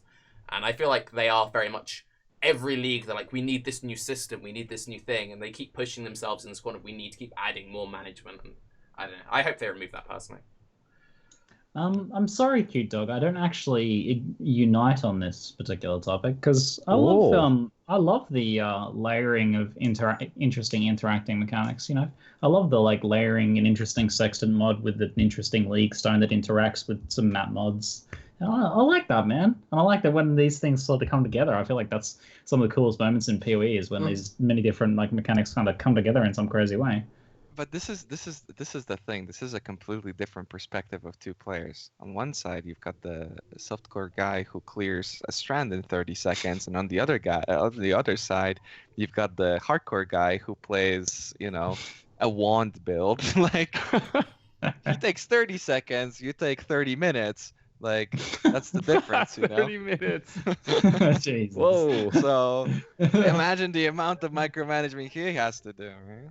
Yeah, I think that's the thing. Like, I agree with the actual physical thing of it. We need UI improvements. I agree with that for sure.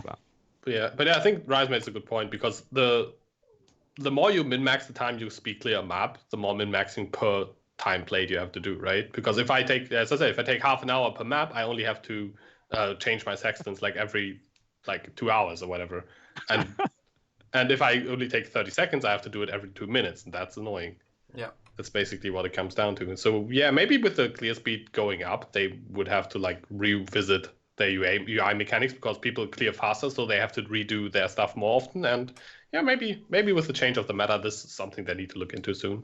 Yeah, and it wouldn't really even hurt people. Right? I'm just thinking, like, there's no downside to it, because like it's hard to find a common ground where like you can, these like super different playstyles, you can basically put them together. It's hard to find a common ground, but like something where there would be very little micromanagement for like a newer player who takes a long time. I don't feel like it would hurt anybody. Nobody would be like, I wish I would do more outside of the map. Like, you don't really think about those things, so it wouldn't hurt anybody if they would really improve that. You notice that remember we're in the worst. Oh, go on. I was just gonna say, remember we're in the worst possible league for this as well. Like we're more aggravated by this than ever before because we're dealing with all of the league mechanics at the same time. Fucking rearranging our essences and divination cards and rolling our maps and our sextants and our league stones and fucking everything at the same time. So it's pretty brutal at the moment. It's not normally this bad. Yeah. The one thing I will say is like, you notice it a lot more when it's not you being the one doing it. So like this league again, I'm saying I've been mostly playing duo, and we're doing maps at like a decent pace. We mostly do like strands and mesas and shore or whatever, and we're not going at some crazy pace. But it's like every 10 maps or whatever, the dude re-rolls some new maps. He's like, hang on, I need to do my league stones, and we'll spend more time doing that than it would take us to clear one map, and that's not us going at a crazy pace with 2 people, right? So if you're someone like CuteDog who's actually like full on going and you're doing this constantly, when you're doing it yourself, it doesn't feel that bad. But when it's me kind of like, and I kind of wonder how the people in chat watching us feel, is when I'm just sat in my dude's hideout just like, are you done? He's like, yeah, hang on, I'm just tracking this. Oh, I need to go buy this league stone. Let me go buy another breach. Oh, let me go do, you know, I feel like the ideal situation is when you're in a situation where there is that little bit of micromanagement, but it's not the only way to engage with the content. And that's the system that ZiggyD likes to go down at the moment, where it's kind of like, you either have the mechanic and it comes with micromanagement, or you have nothing. And that, I feel like, if they can make a middle ground where you can still actually engage with the mechanics without having to go out of your way to do something, then it's good. Because the other thing also is, you might decide that you don't like prophecy without fully exploring prophecy, so you stop doing it. You never randomly encounter prophecy in the wild, therefore you never have a reason to start running it because you never like accidentally encounter it. The same with like the league stones. If you decide that I'm going to sell all my league stones, you never like encounter them happening naturally. And that's where like Breach did so well, because it was a case of, you might do Breach once or twice or leveling, go, oh, this is rippy, I don't want to do it anymore. But it's keep being placed in front of you, so eventually you try it and you go, actually, this is really good. So, yeah. You need more naturally occurring gameplay. But that's kind of obvious, I don't know. Totally agree. Yep. Okay. I can see that. I can see that. I sometimes like see how I kind of want to do prophecies, but then I just forget about them and just don't put in coins. Even though I like in between maps, I always keep forgetting about it because I do like league stones first, and then I maybe put on like some sextants or whatever, and then I like vendor stuff, and then I go back to the map, and then like, damn, I forgot prophecies again. But it's not that important, so it's always like the last thing I think about. I would love if Navali had a button that was like fill all prophecies and Navali doesn't talk. Yeah, that'd be great. Oh my god! Shut up and take my money. Click. Jesus. Yes, shut up. I get it. We're on the internet, but come on. What would be cool is if you could get her monkey as a pet, it would pick up all of your trashy items and automatically use your silver coins. Aha, from himself. Remove all the micromanagement. Doubled up. Yeah. Okay. What's everyone's thoughts and supports? People have been slamming this, so I'm just going to say it. What's everyone's thoughts and supports, and what do you think is going to happen to them in 3.0? I'm guessing we're all going to say they're pretty overpowered. Nothing's going to happen to supports in 3.0. I mean, not supports are going to get nerfed. Like 1%, 1% of 1% of people play supports. I think JGG's not concerned. Yeah. The power level is ridiculous, but it takes like effort to like have to play with and all that kind of stuff, and that's why they're still, I would even argue, underused compared to their power level, obviously. Yeah.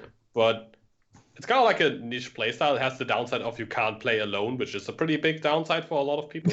So I would say they're kind of all right to have for those who want to actually like make some crazy OP stuff by having a support buff them. But yeah, the drawback to the OPness of support characters is you have to become a master of social networking. It's a pretty cool thing, I think. So, because it is actually something that promotes social play by giving you insane power, but it's not for everyone still, and it's still not used. It's freaking cool, man.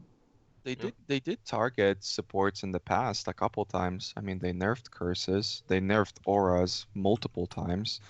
They for a reason removed the never-ending curse passive or whatever, because people would really abuse that. Like they added the curse effectiveness stuff.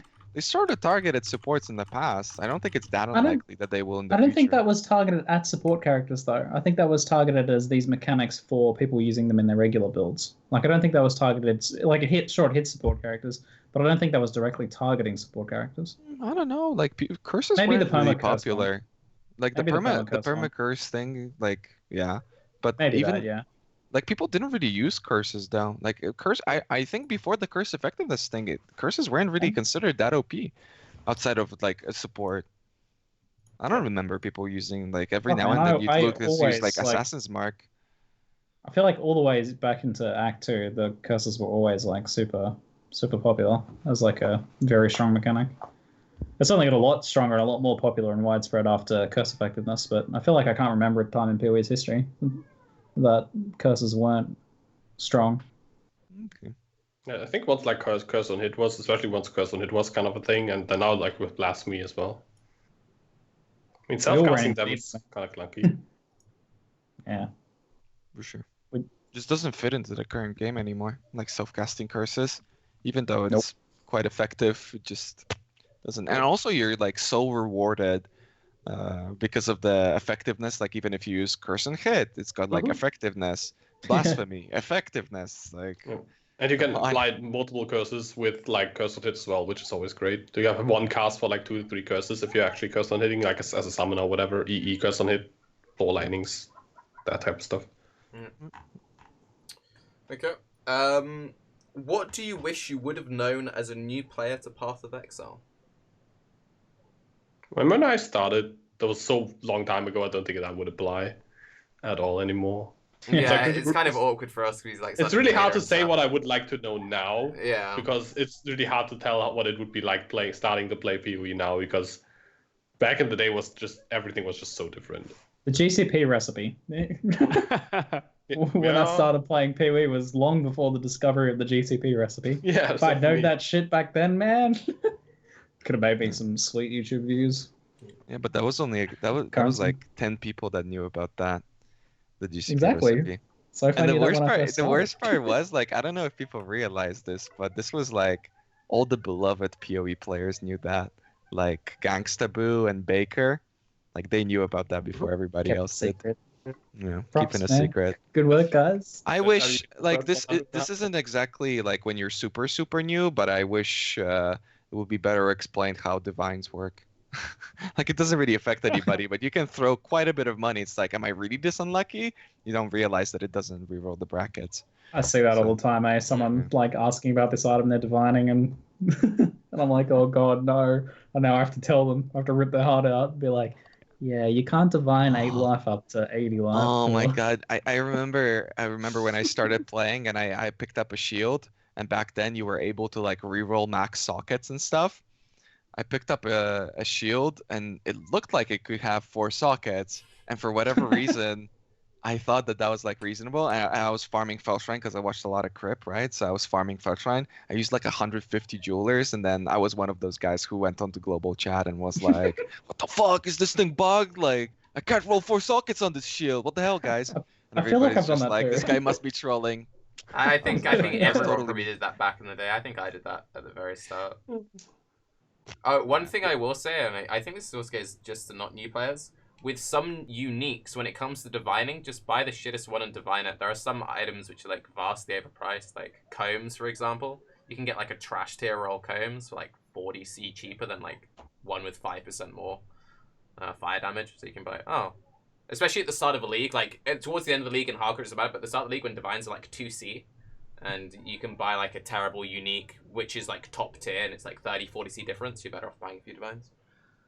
If you're like a medium player, that's when trading really comes in. Like learning in general the brackets of.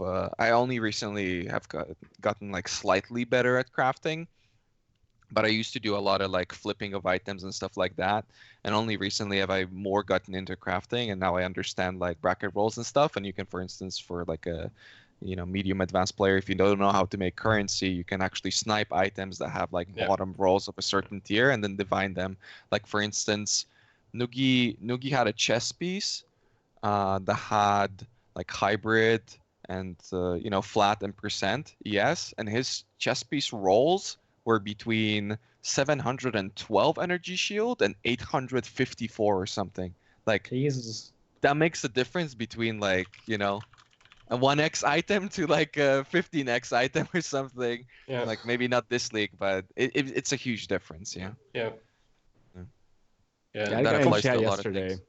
things. He was like, I'm trying to get a higher ES roll on my Elrion crafted bench. I've used like 6 exalts already. And we were just like, wait a minute. You like you scoured and then recrafted the Elrion ES instead of dividing it? And he was like, yeah. And we're like, oh no. No, I realized what he did. Oh god. And it's like stuff like that bad. where like sometimes you don't even think about it. Like you might know what a divine does, Yeah, but I you're can like, see making oh, that. it's crafted Elrion. Maybe it doesn't work. What do you do with the other ones? Oh, that hurts. Yeah. Yeah. Yeah. Oh god. Ouch. Savage. Yeah, that's pretty brutal. Something you can actually make a lot of currency with as well. People kind of like start to forget more and more how to price rare weapons, and you can like snipe insane rare weapons for like a few chaos that you can resell for like 2 to 5 exalts, and you buy them for like 10 to 15 chaos. That works. Yeah. People really don't care. Has worked for like the last 5 leagues or so. I've done that a lot. That's what I do when I say I'm flipping items most of the time. Buy cheap rare bows, craft something on them, resell them like. Because people just sort by DPS. Yeah. If you just look like a high DPS bolt that have an open suffix and no attack speed, buy, craft attack speed, sell for 10 times the price. Done. Easy. That works. The worst. It still works. Worst thing. Now Not that I only think about it's it, just like all popular weapons. Works pretty well. the worst thing that you can do with like divining. Imagine if you're one of those dudes that like removes the craft and then exalts it again, and removes the craft and exalts it for like the Elrond percent or whatever that we talked about earlier. Imagine if that guy does that, and then you finally tell him, listen dude, you can divine this item. So he keeps like divining it, trying to get the roll, and then finally gets like a 20% or something, and it lowers his like dexterity or something, and now he can't use the gem. Like, that's the worst fucking thing. Oh, I hate that. When you don't have a stat and you've got like a level 21 gem, it's corrupted, you can't decrease it. Just... That's I'm waiting the for the clip. I was surprised it didn't happen. Maybe I missed it. Of someone using a breach ring while leveling, and like it upgrades one of their gems because the stat. Oh, did that happen to you? I've been waiting for someone to die to that in like hardcore. Or I predicted that like when Breach was first announced. I think when they were doing it, I was like, this is gonna happen to someone, and then like towards the end of Breach, it happened to me. Like, god damn it, it was me. I was the guy. It was me all along. We talked about that earlier, when you like learn something and then you forget about it and then it gets you. That's another example of that. You made it into my recent highlight video. I was just like so puzzled as well for ages. I was just like, why can't I attack right now? What the hell's going on? That's awesome though. Oh, when they did that, I was like, ugh. The second they designed that, I knew that was going to happen. So on. For anyone who doesn't know what we're talking about, basically the breach rings, they double when you're in a breach. So if your breach ring gave you like exactly 10 dexterity, and then you level up your aura or whatever that's in your chest, and then you leave the breach, you then lose the bonus dex, and suddenly your chest unequips itself, and you go from like 9k ES to like 2k ES and just fall over. So yeah, feels bad, man. Okay, this will probably be a weighty one, so we might finish on this. But everyone, what do you think about Ascendancy balance at the moment? Changes? Question mark? Question mark? Question mark?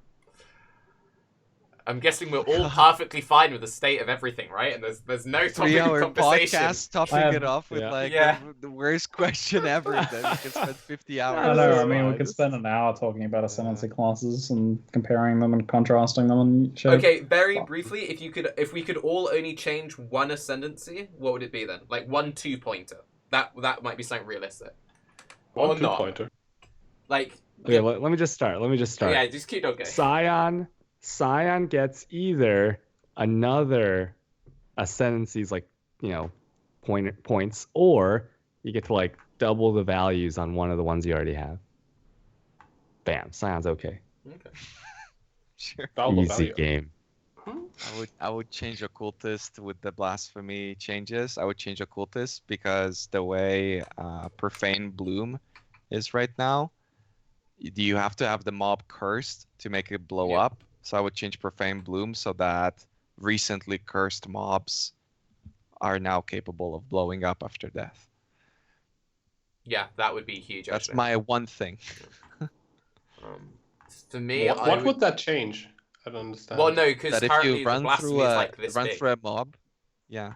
Oh. So you have to have the mob cursed at the time of killing him so that it blows up. But if you were to run through a mob with blasphemy, it would be recently cursed. So for 4 more seconds after running out of the proximity, it would still be able to blow up. Yeah, that would be kind of nice, yeah. Because you need to remember most of the cultists are some kind of like damage over time build. So usually what you do is like you get it low, then move forward, but you lose that whole explosion aspect if you're constantly pushing forward. I think for me, I would give Deadeye +2 projectiles instead of +1, and even with +2 projectiles, I still think people would rather play Pathfinder and Raider. That's a pretty interesting one. I was actually going to talk about Deadeye too, because it's like pretty good. Like Deadeye is actually pretty good, but the other two are so very, very, very good. Yeah. That you have to balance against that, but then you're like making Ranger a lot stronger through its ascendancies when there's other issues that Ranger has that you have to deal with if you're like playing bow builds and so on. Yeah, but that's the right way to go about things, in my opinion. Then people don't feel like punished, because obviously when you're nerfing things, people get hurt. You know, feelers get hurt. But this is like the right way to do it. That, you know, actually, Witch is a really good example of that. That it does have a huge diversity now, where everything's equally OP. And they could do the same thing with Ranger, and nobody would get butthurt about it, because the Pathfinder people and the Raider people would still be happy. And then the Deadeye people would have a difficult choice whether or not they choose Deadeye or like something else out of that. And that's like the right way to do Ascendancies, in my opinion. Rather than what they did with Scion, for instance, where sure, it's not a decision between different Ascendancies, but it's like, this is now shit. I agree with you a lot on that, especially since the whole thing with Ranger is it does have 3, like, on paper, quite powerful ascendancies, but they fight very hard for kind of, like, builds. Whereas if you look at Witch, it's like, Elementalist, oh, I'm doing something with either lots of penetration or prolift, that makes sense. Oh, I'm doing, like, some CI or Chaos build, Occultist makes sense. Oh, I'm doing Summoner or Support, it makes sense. Whereas with, like, Ranger, it's like, oh, I'm doing some kind of, like, Elemental attack-based build. Okay, well, Ranger and Pathfinder is basically the same thing. That mostly comes down to, like, personal preference. Whereas it's like, oh, what are you doing with Deadeye? Well, it's mostly projectile attack damage, so it doesn't apply to spells. Far Shot doesn't double dip. Doesn't have any movement speed in there. It's not even the best bow ascendancy, and it's trying to be bow ascendancy. That's good. Like, that's good, though, when you're not getting all 3 of them hitting on your build. Imagine when you're playing an actual bow build, though, and you're like, oh, fuck, Deadeye, Pathfinder, and Raider. I want all those things. Well, currently what happens, though, if you think about it now, though, like, if you make a bow build, generally it's like, I've had lots of builds where I've really wanted to play a Deadeye, but I've still just picked Raider or Pathfinder. I've played 2 Deadeyes in the last, like, league or so, and it was just a case of, like, I'm doing it just because, yeah, it gets some free damage, I know it's worse, and I have to say, I know it's worse. Like, the fact that you could literally give Deadeye +2 projectiles instead of +1, and you would still probably rather be a Pathfinder or a Raider, with this current state of, like, Barrage and Tornado Shot, goes to show just how bad Deadeye is in comparison. I think, to restate my point a little differently, I think my concern's more that they do too much of the same things, right? Like Pathfinder and Raider. Yeah. Like, they give you the same things, just differently. So it's in my opinion, an uninteresting choice. Yeah, it's like you get move speed and some extra damage and, you know, maybe and because immunities. It's passive, because, like, for instance, now that I'm playing so I set out to play like a Earthquake Slayer, yeah, and it already, because it's bleed, already people were like, do you play Slayer or do you play Gladiator? And that choice doesn't really feel very active to me, right? People are constantly like, do you play this? Oh, I think Gladiator's better. Oh, I think Slayer is better. And that doesn't feel very active. But the way Sunder and Earthquake work right now, I'd say for the most part, at least up to the point where I am now, I'm like 85 or something, they felt pretty equal, aside from Sunder feeling good in the early progression. And something that I really love right now is that I'm at a point where Slayer, like Earthquake and Sunder, play very differently. And at just about any point, I can go, oh, I'm bored of Sunder today. Let me just use Earthquake instead. And it's like a completely fresh character. But I never have that thought about, oh, maybe I should try Gladiator now. Even though probably it's, equally as strong, yeah? But it doesn't change up the playstyle enough. And I feel like that's the problem with Pathfinder, or maybe, that it doesn't have that active aspect to it when it comes to Ascendancies. But if there's skills that work like that, like Earthquake and Sunder right now, I think that would be really freaking cool. Just impossible to pull off.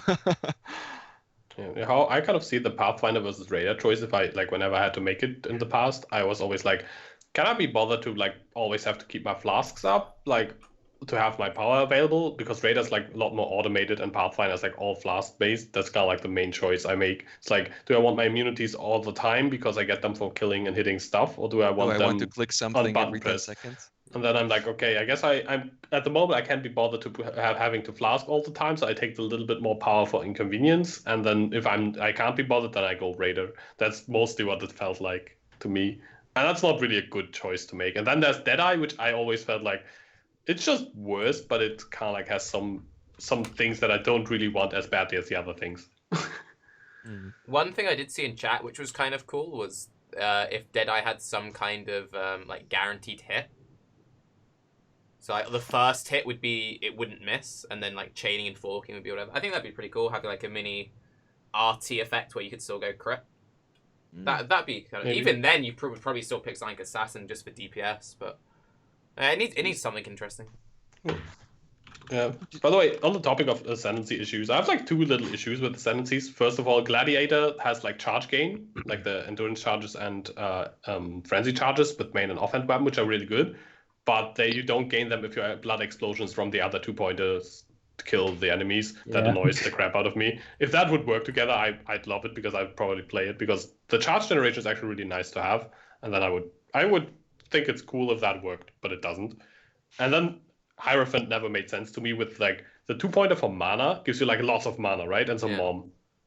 And then the next one gives you ES based on your mana. Oh, fuck. Yes. So either you make an ES build that doesn't get protected by Mind Over Matter, but has lots of mana, or you make a EB build that has lots of mana that it doesn't use. That's the two things you can make. You just know that they were going for some really weird specific combo there, and it's just you're yeah, we're gonna promote some sort of real unique kind of playstyle here, but it's just there's too narrow a focus. Yeah, but who knows? Maybe it will change. I think that's cool. I think it's better if they do things like this and more focus on controlling, keeping Ascendancies the way they are. And focusing more on controlling the actual game aspect, and then once a meta changes, people are oh, okay, this works now. I think that's better, because if you constantly change Ascendancies, it just gets to a point where everybody just gets confused about it. It's a never-ending cycle, right? It's balancing an RTS. There's just, as people grow as players and as the game naturally changes and as things become meta, you just end up in this never-ending cycle of, this is OP now. Oh, no, this is OP now. No, this is OP now. So we need that core balance, and I feel Ascendancy feels that core balance slot really well, where you don't really want to fuck with it too much. I think that's a super cool idea, and I agree with you that it would be really cool if that was a core fundamental linchpin of the game, but it needs some work if it wants to be that. Yeah, a little bit. I think when Ascendancies came out, I don't know about you guys, I was really shocked at how good it was and how many decisions you had to make between classes. Especially now, the Inquisitor Elementalist thing too, that still works. It felt a lot tighter when we only had the 3 points. The 3. I think it was when we got the 4th. That's when it kind of fucks up, I think. Yeah, for sure. All right. Well, just as we finish up, do we actually expect Ascendancy changes going into 3.0? And I feel I'm directing this mostly at one person in particular who may or may not know if they'd be likely to work on this. No, I can't recall much in that regard. I'm sure there'll be some. It's going to be such a big expansion, right? But probably very minor, I guess. I would guess. I hope that they do something for Scion. That would be kind of nice, but I'd be surprised if they would cool. because it requires some major changes, I would be surprised if they put it into the expansion where they already put in 6 acts and 5 billion new bosses. Yeah. I could see that being a thing for the patch after, maybe. We've had the same Ascendancies for so long. I'm sure that they're focusing on Pantheon and like how does Pantheon interact with every Ascendancy we have. Mm-hmm. So it'd be weird to. One time CuteDog. Yeah, who knows? Pantheon could be like the OPOP. Yeah, great point.